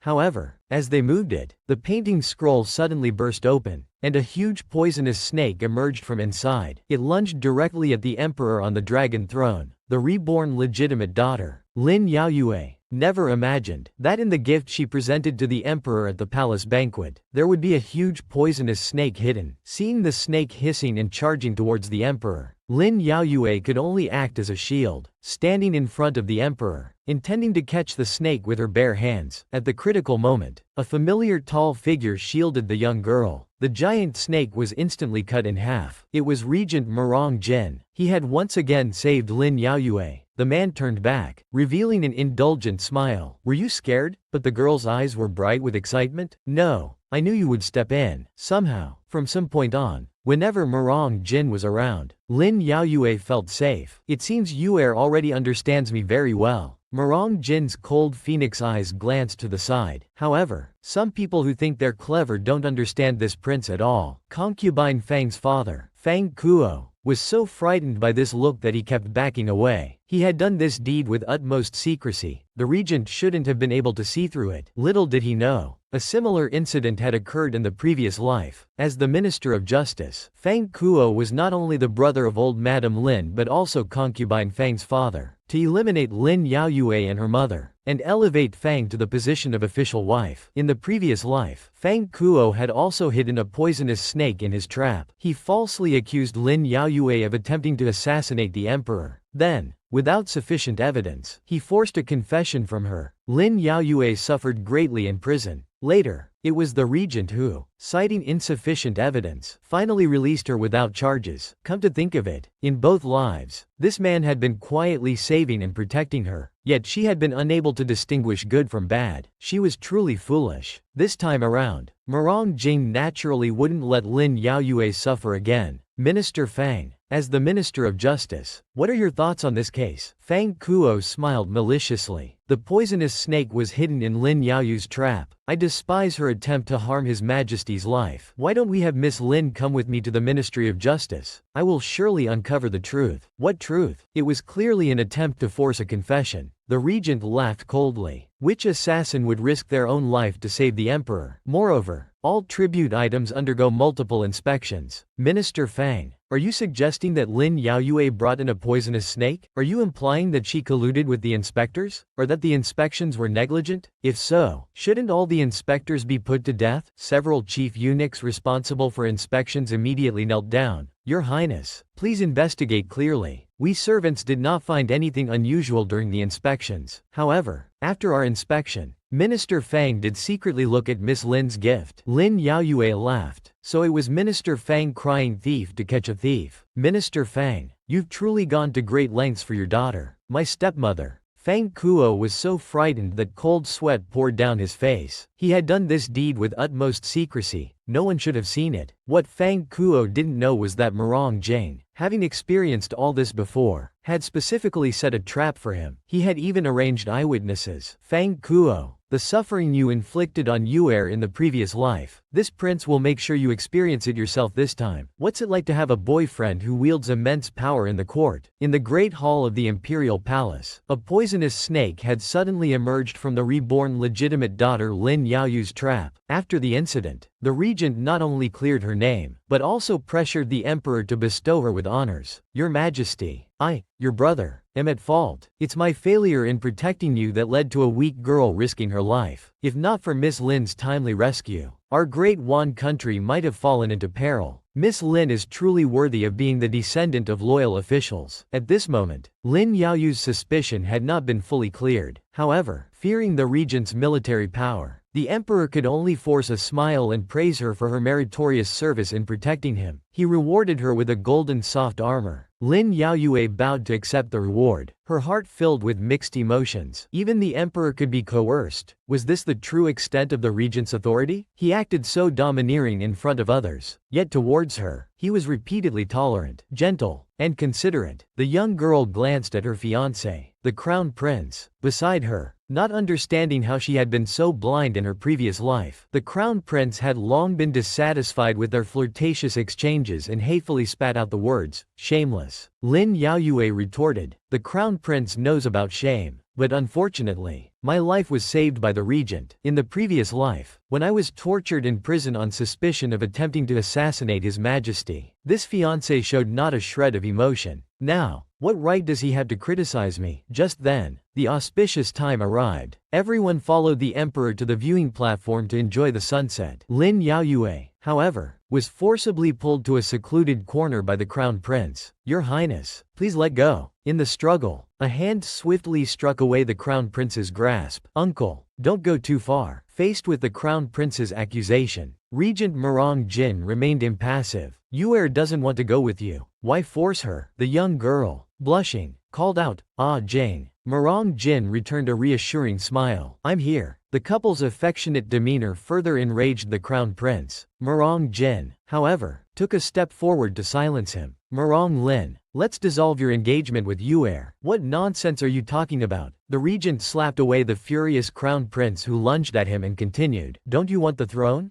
Give Yuer her freedom, and I promise never to compete with you for the throne. What did you say? The crown prince was shocked. He never imagined that the all-powerful Murong Jin would give up the throne for a woman. Thinking of that lofty position, the crown prince cast a lingering glance at the young girl beside him. Yuer. Lin Yaoyue felt nauseated by his gaze. This guy had sacrificed her entire family for his throne in the previous life. Now he's pretending to be reluctant? The girl's cold demeanor made the crown prince appear utterly desolate. His voice trembled. Hey, say that again. The regent repeated indifferently. Give Yuer her freedom, and I won't compete with you for the throne. Ha ha ha. The crown prince suddenly burst into laughter, his voice filled with hysterical madness. Yuer, do you really believe Murong Jin's words? Don't forget, you're the daughter of the great general of Zheng country. Tisk tisk. Crown prince, for a moment you truly seemed tempted. If giving up a fiancé could exchange for that high position, you wouldn't hesitate for a second. But behind this fiancé lies half of the Great Wan's military power. Yuer, Do you really believe what Murong Jin says? Don't forget, you're the daughter of the Empire's great general, the reborn legitimate daughter. Lin Yaoyue looked at him with ice-cold eyes. The reason your highness wants to marry me is for military power and the throne. Of course I haven't forgotten. The crown prince was slightly taken aback. Yuer, we've been childhood sweethearts for 10 years. Why do you trust him and not me? Lin Yaoyue felt a pain in her heart. She never thought that the question she didn't get to ask Murong Lin in her previous life would now be thrown back at her. In her previous life, after she was imprisoned for attempting to assassinate the regent on the crown prince's behalf, she endured inhuman torture in the dungeons, desperately waiting for that man to visit her even once. But in the end, what she received was news of the crown prince's grand wedding to Lin Ruzhen. On that very day, she was crushed to death. Now, what right did this man have to question her? Their past fate was over. Love and hate had turned to smoke. Lin Yaoyue turned her head away and uttered, "Perhaps it's because I no longer like your highness." What? The crown prince's pupils dilated sharply. He had never imagined losing Lin Yaoyue. Disregarding everything, he lunged forward and grabbed her wrist. "Crown prince, please restrain yourself." A silver iron fan transformed into a deadly blade, separating him from Lin Yaoyue, preventing him from getting any closer. The crown prince was enraged. Murong Jin, do you even know? Lin Yaoyue is this prince's crown princess. She will be the future empress of the Great Wan. Regent Murong Jin curved his lips into a faint smile. This king only knows that she is this king's lover. If she's willing, this king can offer her the entire world. The crown prince looked at the young girl behind the regent, truly hating to the extreme. Lin Yaoyue, the Zheng country's great general's mansion is a loyal family. It cannot tolerate a treacherous minister like the regent. You will ultimately be this prince's crown princess. As these words were spoken, Lin Yaoyue actually slowly walked towards him. The crown prince joyfully opened his arms. "Yuer, you've finally chosen me." But what greeted him wasn't the girl's soft body, but a hard slap. "You're not worthy to speak for the great general's mansion." Lin Yaoyu's eyes were filled with deep-seated hatred. "You dare to strike this prince?" Faced with the crown prince's frenzied counterattack, the cold iron fan once again struck his hand hard. Regent Murong Jin stood in front of the girl with a cold face. "I advise your highness to give up. You can't beat this king, so don't humiliate yourself." Saying this, he ignored the nearly furious crown prince. The man directly took Lin Yaoyu's soft little hand and led her away from that place. Be it the crown prince or the emperor, as long as Murong Jin was around, he would never let his woman suffer any harm. Just as the two were being intimate under the flowers and moonlight, a sudden scream came from the other side of the viewing platform. "His Majesty has fainted. Quick, call the imperial physician." The trouble-prone female lead actually saved the emperor. At the Grand Palace banquet, the poor emperor had just been frightened half to death by a poisonous snake, and now he suddenly fainted, unconscious. However, the emperor's symptoms seemed strangely familiar to Lin Yaoyue. She instinctively ordered a palace maid, "Quickly, bring me a bowl of soybean juice." When the soybean juice arrived, Lin Yaoyue hurriedly tried to pour it into the emperor's mouth, but Consort Pei wouldn't let anything enter His Majesty's mouth so casually. Lin Yaoyue had no choice but to reveal the truth. His Majesty has been poisoned with Dan Sha. If he doesn't drink the soybean juice now, it will be too late to induce vomiting. Saying this, she personally poured a bowl of soybean juice into the emperor's mouth. Empress Shu frowned in confusion. "You've just arrived. How do you know what poison His Majesty has ingested?" The surrounding palace maids and eunuchs also whispered among themselves. "That's right. Could it be that Miss Lin is the one who poisoned him?" The emperor, who had drunk the soybean juice, suddenly awoke and bent over, vomiting incessantly. The empress beside him looked concerned. "Miss Lin says His Majesty has been poisoned with Dan Sha." Dan Sha poison? The emperor's eyes widened as he suddenly looked towards Lin Yaoyue. Oh no. She had slipped up. Lin Yaoyue knew the reason for the emperor's poisoning from her memories of her previous life, but she had no evidence, and had put herself in a passive position. The palace's imperial physicians arrived late, confirming that the emperor had indeed been poisoned with Dan Sha. Fortunately, thanks to Miss Lin's timely induced vomiting, nothing serious had happened. The emperor, pale-faced on his dragon bed, asked, "Lin Yaoyue, what do you think? This emperor has been attacked twice in one day." The young girl, left alone,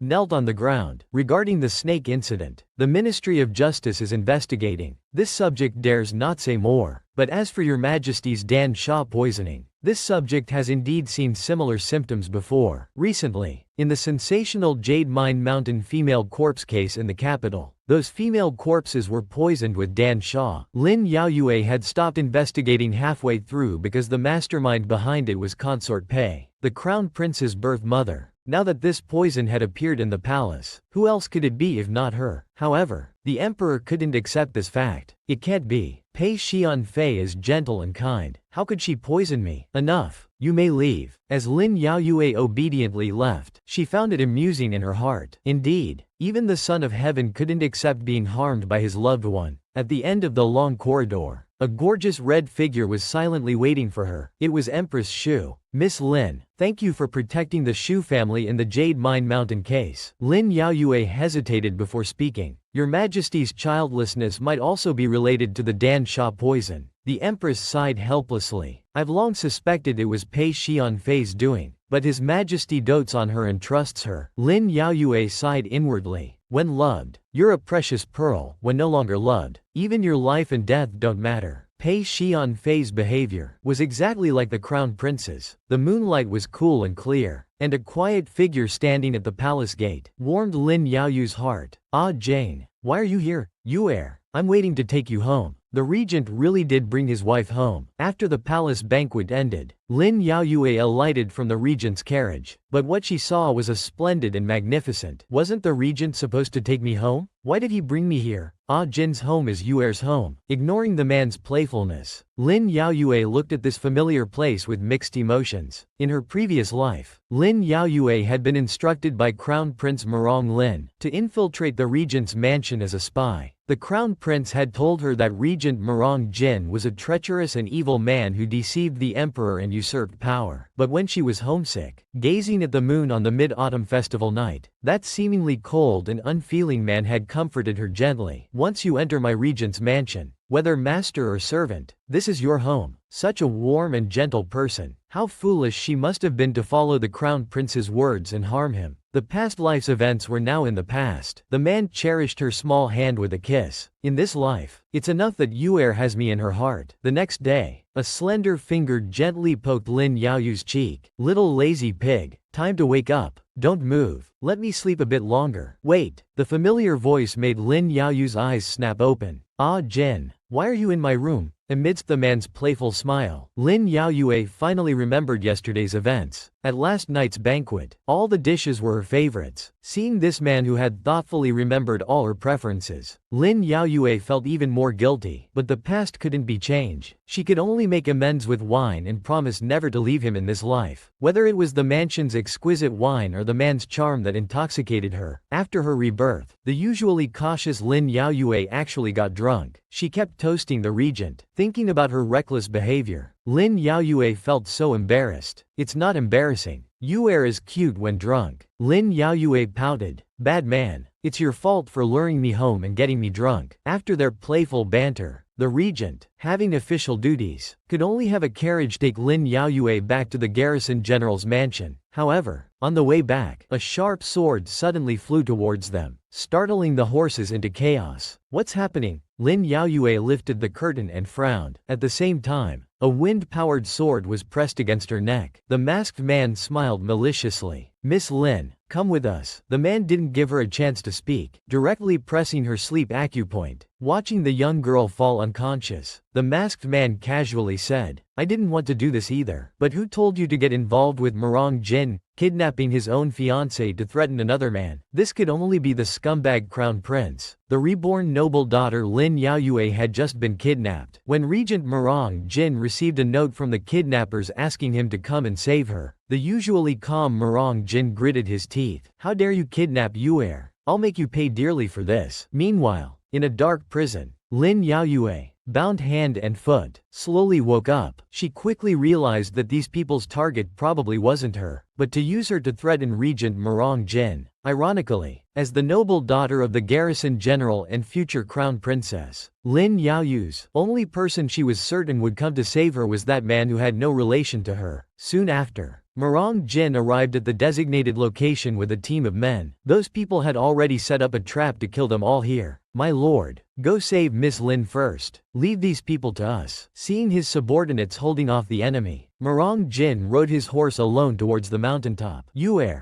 I'm coming to save you. At the same time, Lin Yaoyue, unable to move, saw that masked man again. Miss Lin, now it's your turn to be useful. Lin Yaoyue probed. Since you know who I am, you should understand that I'm the future crown princess of Great Wan. The man paused, showing no fear, but rather some mockery. Miss Lin still remembers she's the future crown princess, though his voice had changed. That arrogant tone was exactly like the conceited crown prince. Lin Yaoyu's eyes flickered. What do you really want? Hee. What do I want? I want Murong Jin's life. The girl also laughed. Many people want Ah Jin dead, but no one has succeeded. You even call him Ah Jin? How shameless. These words clearly angered the man. He roughly dragged her outside. I want to see just how much you two love each other. At the mountain peak, a hoarse voice full of malice said, Murong Jin, look who this is. The masked man held a steel knife against the girl's slender neck. If you don't want her hurt, put down your weapon and surrender. Murong Jin's purple phoenix eyes blazed with terrible anger. His tone was like shattered ice, chilling to the bone. Take your filthy hands off her. Unexpectedly, the masked man showed no fear, instead revealing an expression of watching a good show. Miss Lin is the future crown princess, isn't she? Regent coveting his nephew's wife. Aren't you afraid of being scorned by the world? For Yue, everything is worth it. Murong Jin's answer made Lin Yaoyue tremble slightly, a warmth rising in her heart. The masked man held the girl tighter, smiling wickedly. If that's the case, is the regent willing to exchange his life for this woman's? You keep saying you love her. Surely you won't refuse such a small request. How to show off your love in front of your ex? The masked crown prince held a steel knife against his future wife's neck, revealing a vicious smile at the regent. Since you keep saying you love this woman, why not exchange your life for hers? How about it? The situation had become the worst possible. Seeing Regent Murong Jin, he rarely showed a hesitant expression. The masked man laughed heartily. What's wrong? All talk and no action? Come on,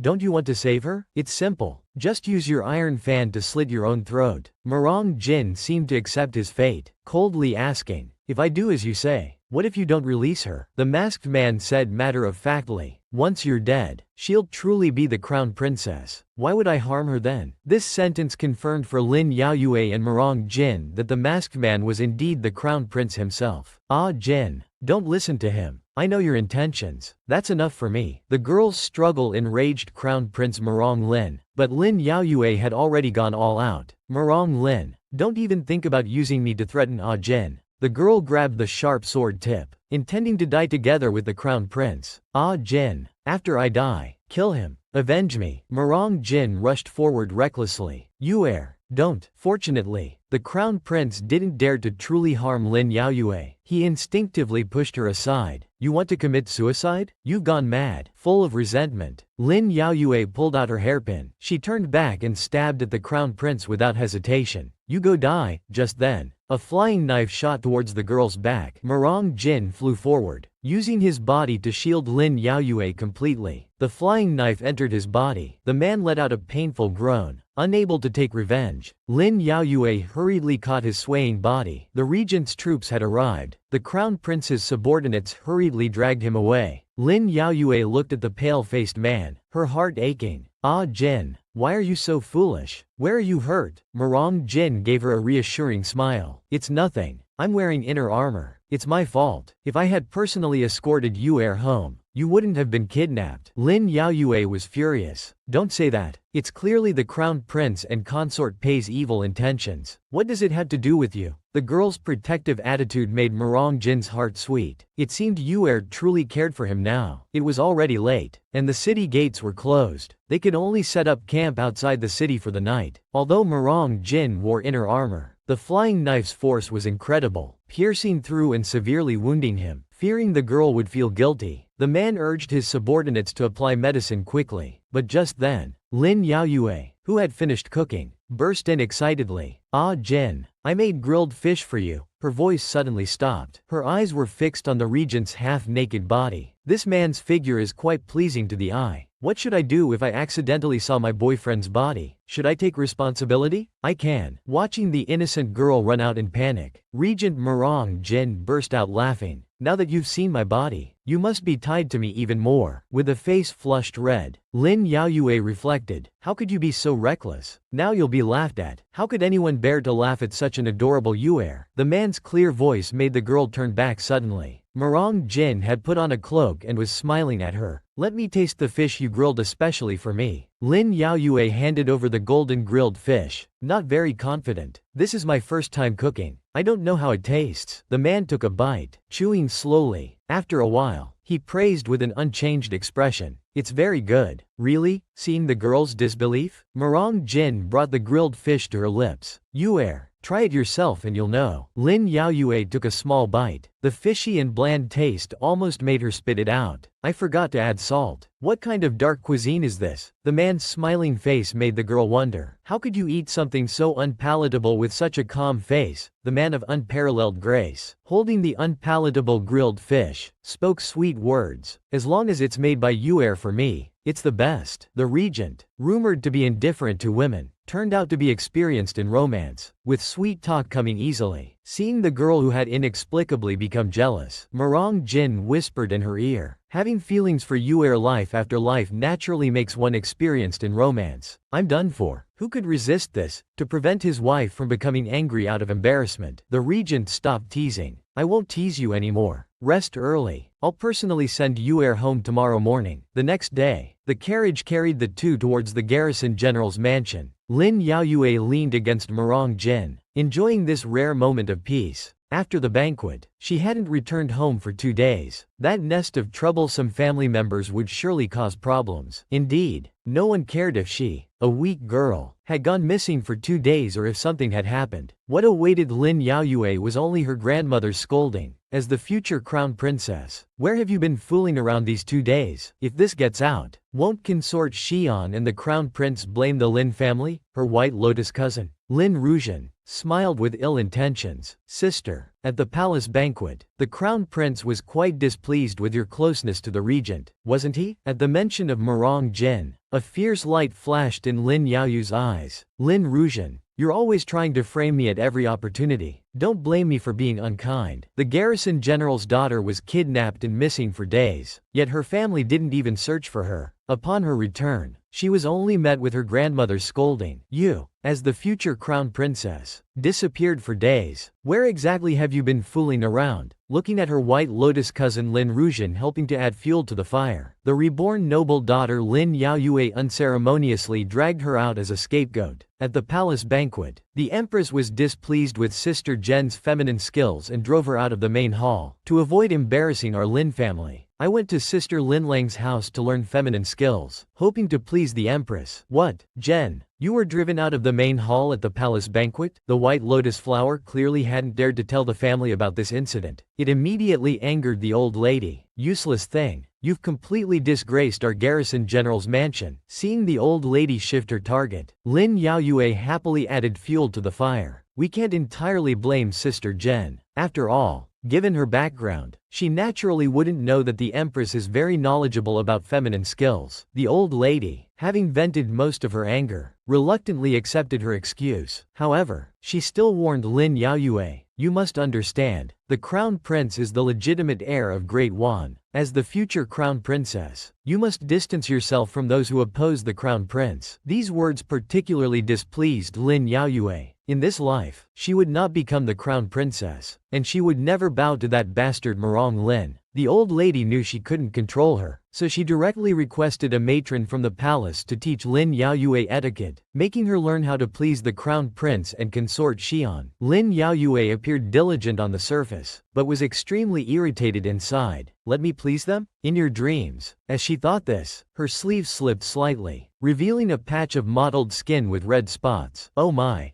big sister, your arm. The White Lotus cousin Lin Regent and the old lady were both shocked. This Lin Yaoyue also seemed quite surprised, looking at the red spots with some panic. Oh no, I think I was touched by a leper yesterday. Could it be leprosy? That's contagious. Lin Regent and the old lady quickly distanced themselves in fear. Fortunately, to avoid implicating others, Lin Yaoyue very sensibly requested self-isolation. The old lady naturally wouldn't be polite with her, not even calling for a doctor. She just scolded her to quickly return to her room. Beside her, Lin Ruzhen thought smugly, Lin Yaoyue, leprosy can disfigure you. Let's see how you can become the crown princess of Great Wan then. But what they didn't know was that this was actually a strategy devised by the regent for Lin Yaoyue. The red spots on her arm were actually from applying a special ointment. It looked like an infectious disease, but it was just to make those family members stay away. Looking at the ointment, she still harbored hope. If only it could scare the crown prince into canceling the marriage. But Lin Yaoyue knew this was wishful thinking. The crown prince was after the military power of the garrison general's mansion. Even if she really became an ugly monster covered in pockmarks, that guy would still marry her. This man didn't know how to pursue women in his previous life, and then was tragically stabbed to death by the girl who secretly loved him. In this life, Regent Murong Jin had a great epiphany and was willing to do anything to please the girl he liked. In the garrison general's mansion,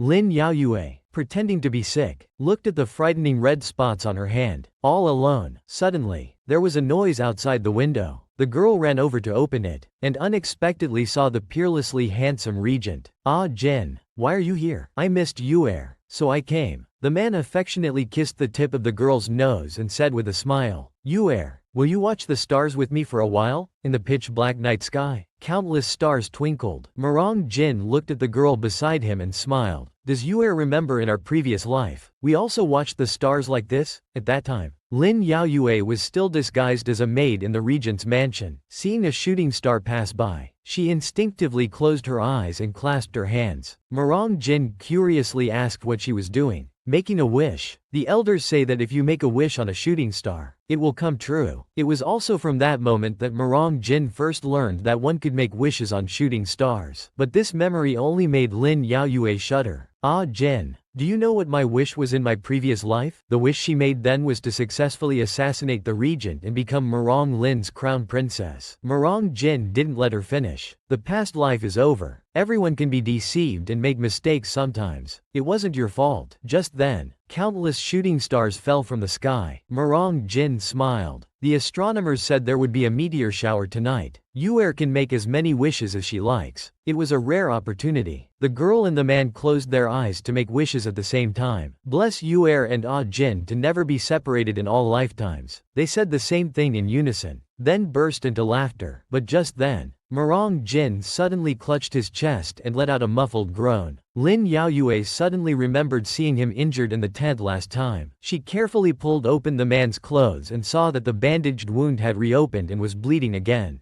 The wound hadn't healed properly yet. What are you doing? Meteor showers are rare. I wanted to watch it with Yuer. Lin Yaoyue didn't know what to say. The imposing regent was so foolish in front of her that it made her heart ache. Yuer, don't worry. It's just a small wound. Before he could finish speaking, the man's body went limp and he fainted. He was really risking his life to win her over. This was a man who risked his life to pursue his wife. He had just finished watching the stars with his beloved girl, and then lost consciousness due to his wound reopening. The reborn noble daughter, Lin Yaoyue, took people to the most famous medical hall in the capital overnight. Doctor, he's been poisoned. Please save him quickly. The eldest young master of the Ji family, one of the four great families, Ji Yanqing, was surprised to see who had arrived. This is His Highness the Regent. After a thorough examination, Ji Yanqing calmly wrote a prescription. Miss, don't worry. The poison in His Highness's wound has been cleared. It's just a backlash from the fish poison now. There's no major concern. Lin Yaoyue sighed in relief but still worriedly watched over the unconscious man. The next day, as soon as Regent Murong Jin opened his eyes, he saw the girl who had fallen asleep leaning by his side. Yuer, you've worked hard. If only I could wake up every day in this life and see you. How wonderful that would be. Your Highness, it's time for your medicine.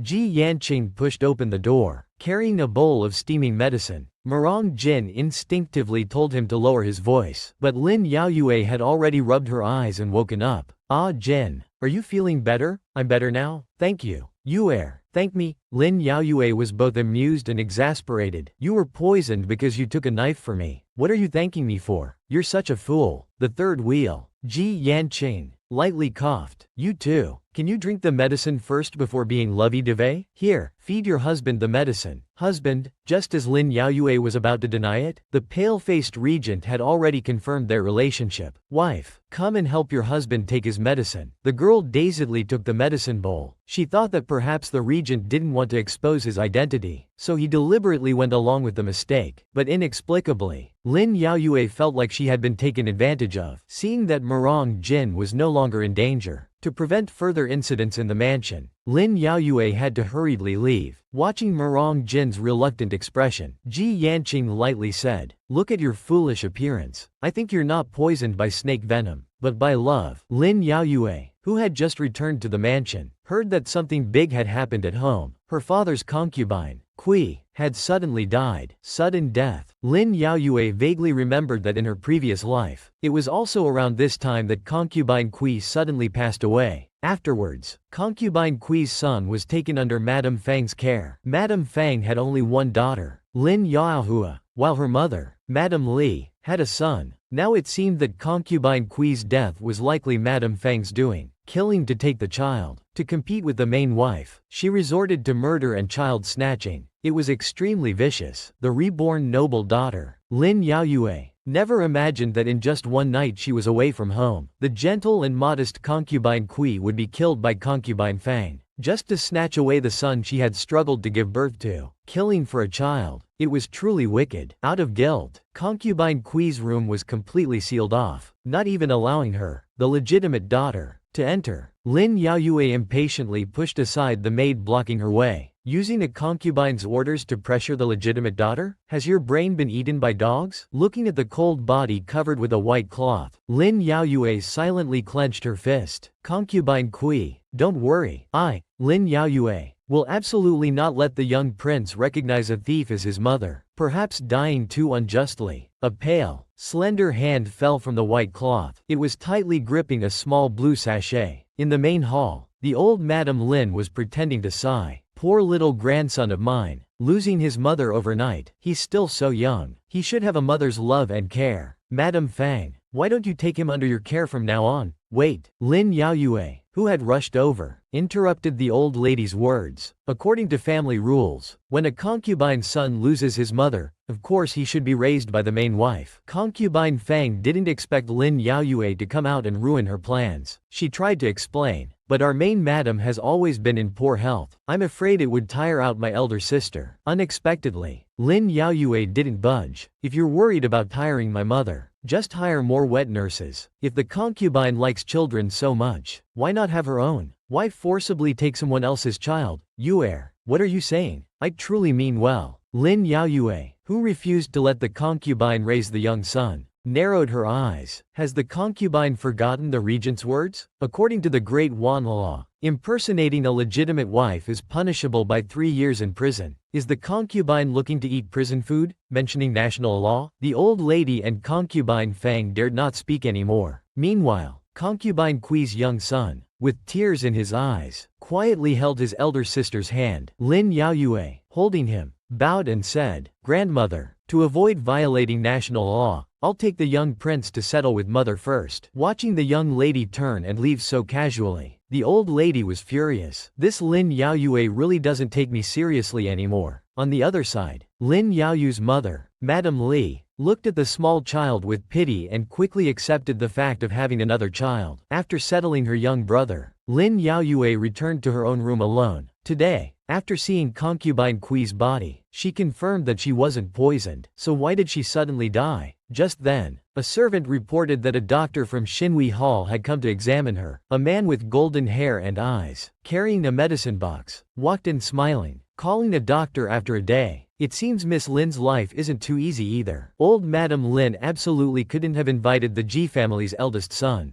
Ji Yanqing came this time entirely because the regent had foreseen that Lin Yaoyue would face big trouble. Killing a mother to snatch a child, truly wicked to the extreme. The reborn noble daughter, Lin Yaoyue, had just felt that concubine Kui's death was suspicious, and the regent had already sent her a capable doctor. Seeing the sachet Lin Yaoyue had taken from the deceased concubine Kui's hand, Ji Yanqing seriously slapped away her hand as she was about to touch it. "Don't touch it, Miss Lin. How reckless. Since that concubine was killed, these belongings might be poisonous. Lin Yaoyue was startled, belatedly realizing she had made a big mistake, but in the next moment, she saw Ji Yanqing pick up the sachet himself. I've been soaked in medicine since childhood. Ordinary poisons don't affect me. This sachet has a peculiar smell. The golden-haired man sniffed the sachet at the tip of his nose and slowly uttered 3 words, heart-piercing worm. Lin Yaoyue had never heard of this kind of insect, but just the name sounded extremely dangerous. It should be the larva of the heart-piercing worm. These larvae enter the body through skin contact and reproduce, flowing with the blood into the heart. 3 days after entering the heart, the host dies as it devours the heart. As he spoke, Ji Yanqing poured some white powder onto the sachet. The previously constantly moving sachet suddenly became still. Lin Yaoyue felt chills all over. She never imagined Madame Fang would be so ruthless just to snatch concubine Kui's child. This is bad. These worms are impossible to guard against. The young prince and mother might not be spared either. Thinking of this, Lin Yaoyue hurriedly took Ji Yanqing to Madame Li's quarters. Doctor, please quickly check my mother and the young prince to see if they've been infected by the heart-piercing worms. After a thorough examination, Ji Yanqing indeed found worms in both of them. The child is more severely infected. He probably transmitted it to Madame. However, it's fortunate we discovered it in time. It won't be fatal. Lin Yaoyu's expression turned cold. They spread this poison in the mansion. Aren't they afraid of being infected themselves? I guess they must have an antidote. Ji Yanqing took out a small bottle from his medicine box. The heart-piercing worm is indeed dangerous, but the heart grass can counteract it. This pill contains a trace amount of heart grass. Although it will cause vomiting for a day or 2, it can suppress the heart-piercing worm for a while. I'll go back to prepare the antidote. Miss Lin, if you find anyone else infected, use this pill to suppress it. Hearing he was about to leave, Lin Yaoyue frowned. Then what about the worms here? The golden-haired man calmly packed up his medicine box. The worms fear heat. Miss Lin can sprinkle salt on potentially contaminated objects, then burn them. I finally understand why Murong Jing was so worried about you. Your guarding general's mansion is truly full of dangers. Mentioning the regent, Lin Yaoyue blushed. Is a Jin feeling better? Much better. Actually, you should be the one taking care of him. Lin Yaoyue, a Jin has done so much for you. I hope you won't let him down in this life. Wait, why do you call him a Jin? Don't tell me I have a love rival. My boyfriend is actually having an affair with his best friend, the reborn noble daughter? Lin Yaoyue cursed inwardly. Damn it, but she quickly realized something. The golden-haired beauty Ji Yanqing had just mentioned her previous life. Could it be that he was also reborn? Or perhaps the regent had told him about the previous life, but there was no poisoning incident in the previous life. In the previous life, the general's mansion was always under Madame Fang's control. Fang used the excuse of concubine Kui's postpartum weakness to poison her tea. After concubine Kui was poisoned to death, her son was recognized under Fang's name. In this life, Lin Yaoyue had taken back control of the household. She thought concubine Kui and the young emperor could escape this calamity, but didn't expect everything to still happen as scheduled. Is fate truly unchangeable? No, I don't believe it. Just then, Lin Yaoyu's mother suddenly said, Fang has the old madam's protection. We can't touch her. Fortunately, your brother is returning tomorrow. Let's see if he has any ideas. Lin Yaoyue was startled. Her brother was coming back. No, before the poison is cleared, her brother can't come home. She thought Fang's use of poison was just to kill and take the child, but it turned out she wanted to wipe out their entire legitimate line. Realizing Fang's ambition, Lin Yaoyue panicked. She quickly wrote a letter, asking a servant to notify her brother not to return home, but to meet her at Qinghui Hall instead. She then hurriedly got into a carriage and headed to Qinghui Hall. What Lin Yaoyue didn't know was that her boyfriend, the regent, was still playing tricks at Qinghui Hall. Though the residual poison had cleared and he could return to the mansion to rest, he insisted on staying here waiting for his family to visit him. Dr. G. Dr. G. Hearing Lin Yaoyu's voice, the regent swiftly lay back down on the bed, pretending to be unconscious. Hey, if you fake illness like this, my medical skills will be questioned. Unexpectedly, the girl Murong Jin was thinking of had already forgotten about him. Her mind was full of the poison in the mansion.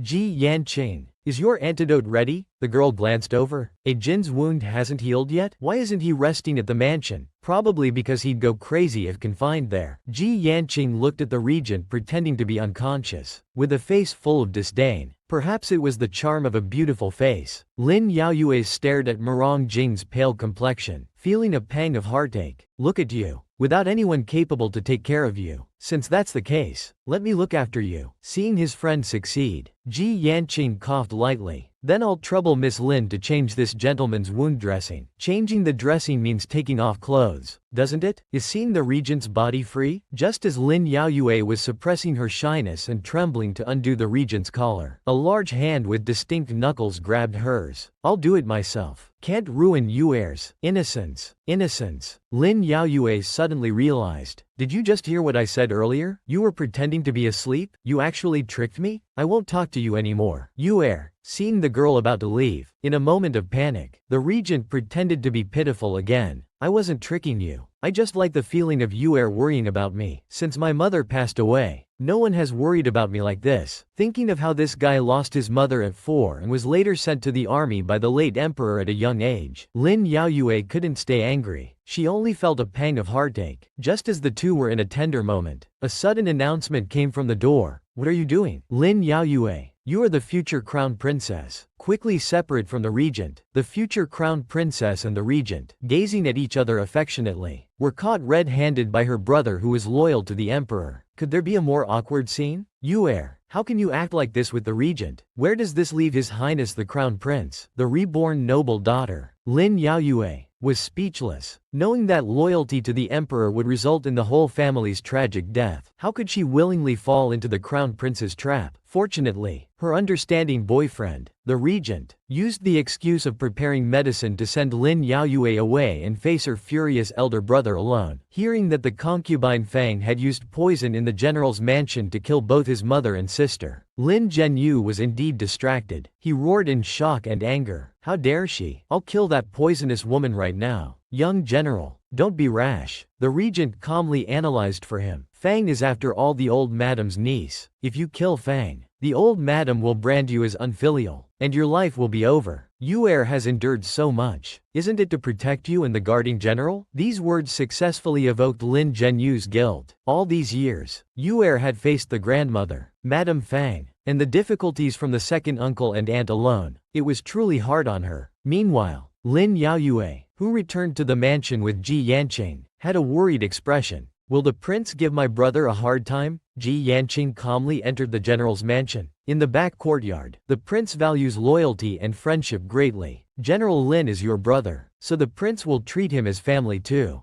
Ji Yanqing suddenly leaned close to Lin Yaoyue. Miss Lin, the prince died by your hand in the previous life, yet he still protects you unconditionally in this life. I hope you can live up to his devoted heart. Otherwise, just then, a mocking laugh suddenly came from nearby. In broad daylight, how can Yaoyue be so intimate with a man? If this reaches the crown prince's ears, our guarding general's mansion won't be able to explain it. Oh my. It turned out to be the family's third madam. Lin Yaoyue remained calm. Second aunt misunderstood. I just got sand in my eye, and Dr. G was helping me blow it out. This is Dr. G from Xinhui Hall, who came specifically to treat my illness. A doctor from Xinhui Hall? Then why have I never seen him before? Old Madam Lin's expression turned cold. Madame Fang beside her smiled sarcastically. Oh my, could this be a con man, specifically here to deceive our young miss? Someone, take this con man to Songgrong Hall, and invite Dr. Wu from Xinhui Hall to identify him. Lin Yaoyue gritted her teeth in hatred. They weren't afraid of her encountering a con man at all. They clearly knew her mother and the young emperor were poisoned, and deliberately wanted to drive away the doctor, making them miss the opportunity for treatment. Sure enough, as soon as they arrived at the main hall, Madame Fang gave Ji Yanqing a harsh welcome. Our old madam is a first-rank noble lady personally conferred by the emperor. You should quickly kneel and pay respects. Unexpectedly, Ji Yanqing smiled contemptuously. I don't even bow to the regent, let alone a mere first-rank noble lady who's showing off in front of me. Soon, a servant reported that Dr. Wu from Xinhui Hall had arrived. Madame Fang secretly rejoiced. Once Dr. Wu exposed this quack doctor's identity, she would send him to the Ministry of Justice for execution. See how they could cure the poison then. Her mother and the young emperor were poisoned, in critical condition. The golden-haired beauty with the antidote was accused of being a con man by the concubine mother, who who maliciously planned to have him exposed and then sent to the Ministry of Justice for execution. Dr. Wu, please look carefully. Is this gentleman a doctor from your Xinhui Hall? Dr. Wu stared at Ji Yanqing for a while. He didn't recognize this person, but felt strangely familiar. The second Madame Lu and concubine Fang smiled triumphantly. Indeed a conman. In that case, after sending this conman to the Ministry of Justice, please, Dr. Wu, be a witness. Unexpectedly, Dr. Wu's eyes suddenly widened. He knelt down extremely humbly. This humble one greets the young master. Lin Yaoyue was pleasantly surprised and asked curiously. Dr. Wu introduced with a smile. This is the eldest young master of the Ji family, the foremost of our great Wan's 4 great families. Ji Yanqing, the young master, occasionally sits in at Xinhui Hall. It's said that the Ji family's ancestor was the founding emperor's childhood friend, a true founding meritorious official, with status comparable to royal relatives. The Ji family's eldest young master is known as the medical immortal, but because he enjoys roaming and healing people, he rarely appears in the capital. I'm not healing people. I'm just curious about diseases that can't be cured. Coincidentally, the guarding general's mansion has such a vicious heart-piercing worm, so I became interested. Madame Fang and Madame Lu exchanged glances. This man was someone they couldn't afford to offend. It seemed their efforts were in vain again. I still have patience, so I won't keep you ladies company. Farewell. On the way to her mother's residence, Lin Yaoyue stared at Ji Yanqing's back, lost in thought.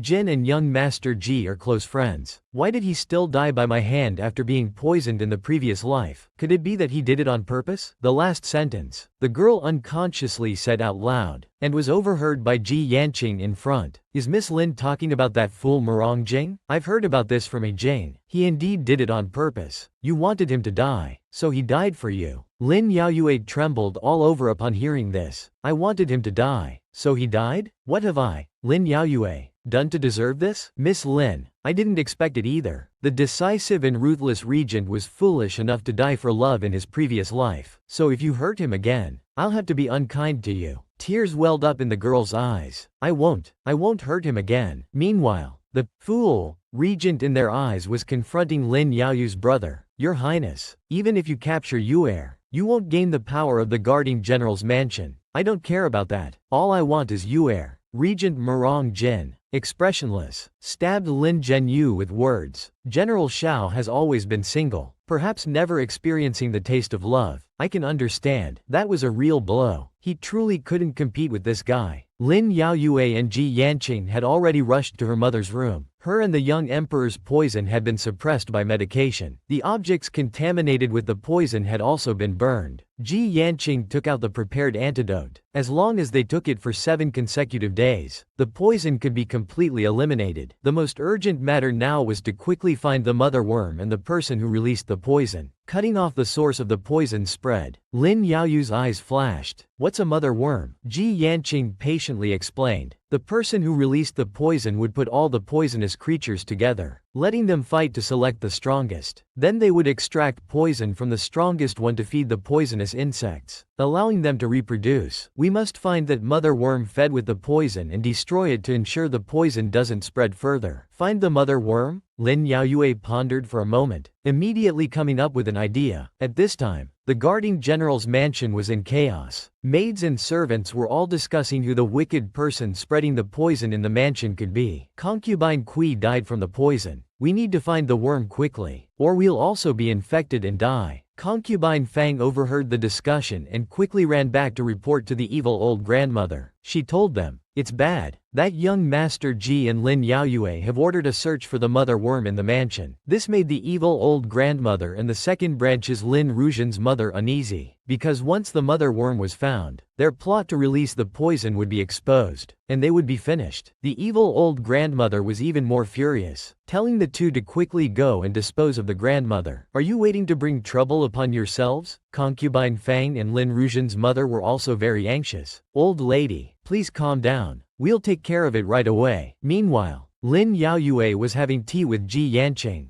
Ji Yanqing was puzzled. The mansion was in such chaos, yet they hadn't found any clues. But Lin Yaoyue wasn't worried at all. Lin Yaoyue reassured her, Don't worry, the mother worm will appear soon. Shi Shang couldn't help but criticize. Why doesn't the young miss secretly search for the mother worm? Making such a fuss will surely alert the culprits. However, Lin Yaoyue intended to alert them. Poisoning is a serious crime. The more noise we make, the more afraid concubine Fang and the others will be of the mother worm being found. Ji Yanqing now understood Lin Yaoyu's intention. The only way to prevent the mother worm from being found was to destroy it. Lin Shang had been secretly monitoring concubine Fang's movements. She came to report to Lin Yaoyue that concubine Fang's people had already left through the back door. Lin Yaoyue was well prepared. She had already ordered Shu Er to follow concubine Fang's people and leave marks along the way. Now she needed Ji Yanqing to go with her. Ji Yanqing exclaimed it was troublesome, but since he had promised Murong Jane, he had no choice but to help till the end. Lin Yaoyue and Ji Yanqing followed the marks left by Shu Er and arrived at a small wooden cabin in the outskirts. Lin Yaoyue finally understood why they couldn't find it in the mansion. It turned out they had hidden the mother worm outside the city. Inside the cabin, the servant sent by concubine Fang was conveying their message to destroy the mother worm to the wormkeeper. The wormkeeper took her to another room where a girl was begging for death and release. The wormkeeper viciously told the girl not to rush, that he would let her be free soon. At this moment, Lin Yaoyu's flying sword pierced through the wormkeeper's hand from behind, interrupting him. He was completely stunned. Who are you? Lin Yaoyue was furious because they were using humans to breed the worms, which was an unforgivable crime. Shu Er appeared and restrained the servant sent by concubine Fang. The servant was terrified. However, the wormkeeper was ruthless. He grabbed the girl and threatened Lin Yaoyue and the others not to move. He warned that if they did, he would only need to make a small cut, and the worms bred inside her body would swarm out. At that point, no one could control them. Lin Yaoyue wanted to kill this heartless person, but to prevent the poison from spreading, she had to trick him first. She promised to let him go if he testified in court and revealed the mastermind behind this. Then they would protect him. The wormkeeper wasn't stupid. He asked Lin Yaoyue why he should trust her. Lin Yaoyue explained that her main goal was to punish the mastermind, since he was just hired by them. Rather than resisting and taking the blame for the mastermind in court, it would be better to join them and expose the person behind it all. The wormkeeper pushed the girl away, saying he would trust Lin Yaoyue this once. But as he walked towards Lin Yaoyue, he suddenly pulled out a small knife to attack her. He knew his crimes were unforgivable and didn't really believe they would let him go. Fortunately, Lin Yaoyue was skilled in martial arts. She immediately executed a spinning kick, catching the wormkeeper off guard. Realizing he couldn't harm Lin Yaoyue, he threw the knife at the girl instead. It struck her shoulder. The next second, as blood seeped out, the worms bred in her body also escaped. Lin Yaoyue and Ji Yanqing realized the gravity of the situation. This was the mother worm, thousands of them. The wormkeeper took the opportunity to escape through the window. Lin Yaoyue ordered Shu Er to pursue him. She was also rapidly thinking about what to do. They absolutely couldn't let these poisonous creatures spread, or the entire capital would become a city of death. Not easy to create. Like and follow for more motivation. Lin Yaoyue looked at the spreading poison in front of her. She asked Ji Yanqing if there was any way to stop these things from spreading.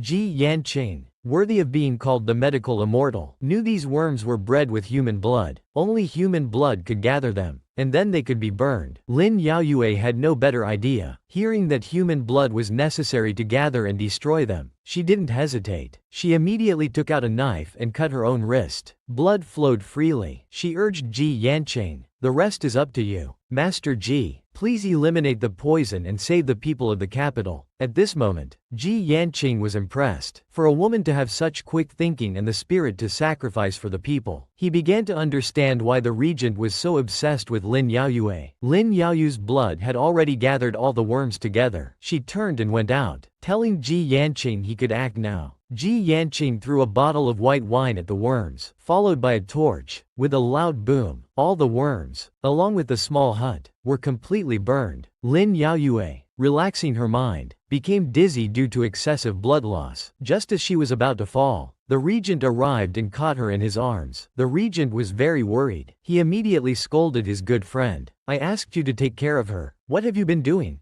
Ji Yanqing apologized, saying he really didn't expect Lin Yaoyue would cut her wrist to save people, and he couldn't stop her in time. Lin Yaoyue, feeling dizzy, told the regent not to blame Ji Yanqing. It was her own decision. She was also worried about how he had come out with his injury not yet healed. The regent gently told Lin Yaoyue that he had received news from Shu Er and rushed over, fearing they might be in danger. He also informed her that her brother was helping Shu Er catch the Wormkeeper. Hearing this, Lin Yaoyue had nothing more to worry about and directly fainted. This really worried the regent. Ji Yanqing was also anxious and urged them to quickly take her back to Xinghui Hall for treatment. The next day, Lin Yaoyue slowly opened her eyes and woke up. When Lin Yaoyue sat up, she saw the regent. A Jin. The regent caringly asked, "Yue, you're finally awake. Are you feeling better?" This scene was interrupted by her brother clearing his throat. "Your Highness, my sister is still nominally the crown prince's fiancée. If you want to be proper, it should be after my sister breaks off the engagement with the crown prince and becomes engaged to you." Lin Yaoyue immediately realized, was her brother accepting a Jin? Her brother turned his head away, indicating it still depended on their father's opinion. At this moment, Ji Yanqing brought in the Wormkeeper, asking how to deal with him. Lin Yaoyu's brother was indeed upright. His first reaction was to follow the law and send him to the Ministry of Justice. Lin Yaoyue stopped him, telling him not to rush. Her brother didn't understand. Lin Yaoyue explained that this was done by their stepmother, concubine Fang, but concubine Fang's father, Fang Kuo, was the Minister of Justice. Although last time when Gong Yanfeng used poisonous snakes to frame Lin Yaoyue, the regent had dismissed Uncle Xian, Fang Kuo still had many disciples in the Ministry of Justice. If they sent the Wormkeeper there, Fang Kuo's people would surely silence him. Hearing he might be silenced, the Wormkeeper quickly begged Lin Yaoyue to spare his life, saying he would do anything. The regent assured Lin Yaoyue not to worry about Fang Kuo's tricks, saying he could transfer Minister Li Zhengqing to the Ministry of Justice to preside over the case. Lin Yaoyue refused because she wanted to make this matter bigger. She had always been suppressed by her evil grandmother, even though concubine Fang and the second family, Li Ruzhen's mother, had always been causing trouble. She couldn't do anything. But this time, they had done such an unconscionable thing. Lin Yaoyue was prepared to strike them down in one blow. The regent said he understood. Whatever Lin Yaoyue wanted to do, he would let her do it and support her all the way. Lin Yaoyue wanted to see who could still protect that poisonous woman, concubine Fang. This time, not easy to create. Like and follow for more motivation. Lin Yaoyue wanted to get rid of concubine Fang, but the Fang family still had some influence in the capital and wasn't easy to deal with, so she planned to use the emperor's hand. Although Lin Yaoyu's brother was in the military camp, he knew the Fang family had a good relationship with Consort Pei, and the emperor favored Consort Pei. He was afraid the emperor might not judge fairly. Lin Yaoyue looked at Ji Yanqing, already having a way to make the emperor judge fairly. That would require Ji Yanqing's help. Ji Yanqing was confused about how he could help. Lin Yaoyu's brother still didn't understand what Lin Yaoyue wanted to do, but the regent smiled, having guessed that Lin Yaoyue wanted Ji Yanqing to pretend to be poisoned by the worms, then have the Ji family seek justice from the emperor. After all, the Ji family was the royal family of a vassal state, and the emperor would have to appease them. He would then have to punish the culprit. Lin Yaoyue smiled to herself, thinking a Jin really understood her. Then the regent had Lin Yaoyue and her brother take Ji Yanqing to the palace for an audience. He would take care of the rest. In the imperial garden, the emperor was praising Ji Yanqing's father, the king of Dingxi. Their Ji family had guarded the Great Wan country for generations, and no one in the western Jin dared to invade. This led to peace within the Great Wan borders. At this moment, a eunuch came in a panic to report to the emperor that something terrible had happened. The eldest son of the king of Dingxi, Ji Yanqing, had been poisoned by worms and was now outside the hall. The emperor and the king of Dingxi were shocked and quickly rushed out. They saw Ji Yanqing lying motionless on a stretcher, cooperating well. Lin Yaoyu's brother was still worried, saying this was deceiving the emperor. Lin Yaoyue knew it was deception, but to get rid of concubine Fang, this was a rare opportunity. At this time, the emperor and the king of Dingxi arrived with gloomy faces. The king of Dingxi, worried about his son, wanted to touch him but was stopped by Lin Yaoyue. "Your Majesty, be careful. The The worm poison the 7th prince has contracted is contagious through touch. This made the king of Dingxi pause, his expression becoming even darker. Then Lin Yaoyue reported that worm poison had appeared in the capital, already causing deaths. The 7th prince was worried the poison would endanger the palace. So while researching an antidote, they also investigated the source of the poison. They discovered it was deliberately released. This enraged the king of Dingxi. Who did this? I will skin them alive. Lin Yaoyu's words were very moving, making Ji Yanqing, who was pretending to be sick on the stretcher, secretly think to himself, she really can make things up. Lin Yaoyue replied seriously that the culprit had not yet been identified. Ji Yanqing had contracted the worm poison before that. The most important thing now was to find the person who released the worms to get the antidote and save the prince's life. As expected, the king of Dingxi immediately knelt down, begging the emperor to order a thorough investigation to save his son's life. He was very anxious, fearing something might happen to his son. The emperor hurriedly helped him up and quickly reassured him, saying he would order an investigation immediately. He also knew the king of Dingxi had a violent temper, and if anything happened to his eldest son, there might be bloodshed. Seeing the time was right, Lin Yaoyue quickly stepped forward to request permission to investigate. Your subject has been assisting the 7th prince before and knows some things. The emperor, to appease the king of Dingxi and prevent bloodshed, agreed without thinking to let Lin Yaoyue investigate, telling her to find the antidote and save Yanqing's life at all costs. Meanwhile, the regent brought soldiers and surrounded the Marquis of Zhengwo's mansion. He ordered that no one inside was to be allowed to leave. The Marquis of Zhengwo's mansion was thrown into chaos. A servant reported to the evil grandmother that the regent had surrounded the mansion and wasn't letting anyone out. The evil grandmother was still defiant. Regent, why are you confining our mansion? Just then, the regent entered imposingly. This prince has his reasons for doing so. It's not for the old madam to question. The evil grandmother looked displeased, feeling it was unreasonable for the regent to interfere in the Marquis of Zhengwo's affairs repeatedly. Lin Yaoyue told her grandmother that it was the emperor's order, commanding her to capture the evil person who released the worm poison. So she had asked the regent to help with troops to arrest people. Concubine Fang was still stubbornly arguing, demanding Lin Yaoyue to produce evidence. How could they determine that they had released the worm poison, seeing they wouldn't believe until they saw the coffin? Lin Yaoyue thought, you want to see a witness? Then let you see one. Then Lin Yaoyu's brother pushed the wormkeeper in and sternly questioned Concubine Fang. The witness is here. What else does my stepmother have to say? Concubine Fang panicked. Last night's operation had failed. The evil grandmother also guessed inwardly that the wormkeeper had probably confessed everything. The second family's Lin Rujian's mother looked at this pig teammate with disdain. She thought Concubine Fang was really stupid, unable to handle even this small matter. All three couldn't utter a word. The regent directly ordered people to take away the suspect, Concubine Fang.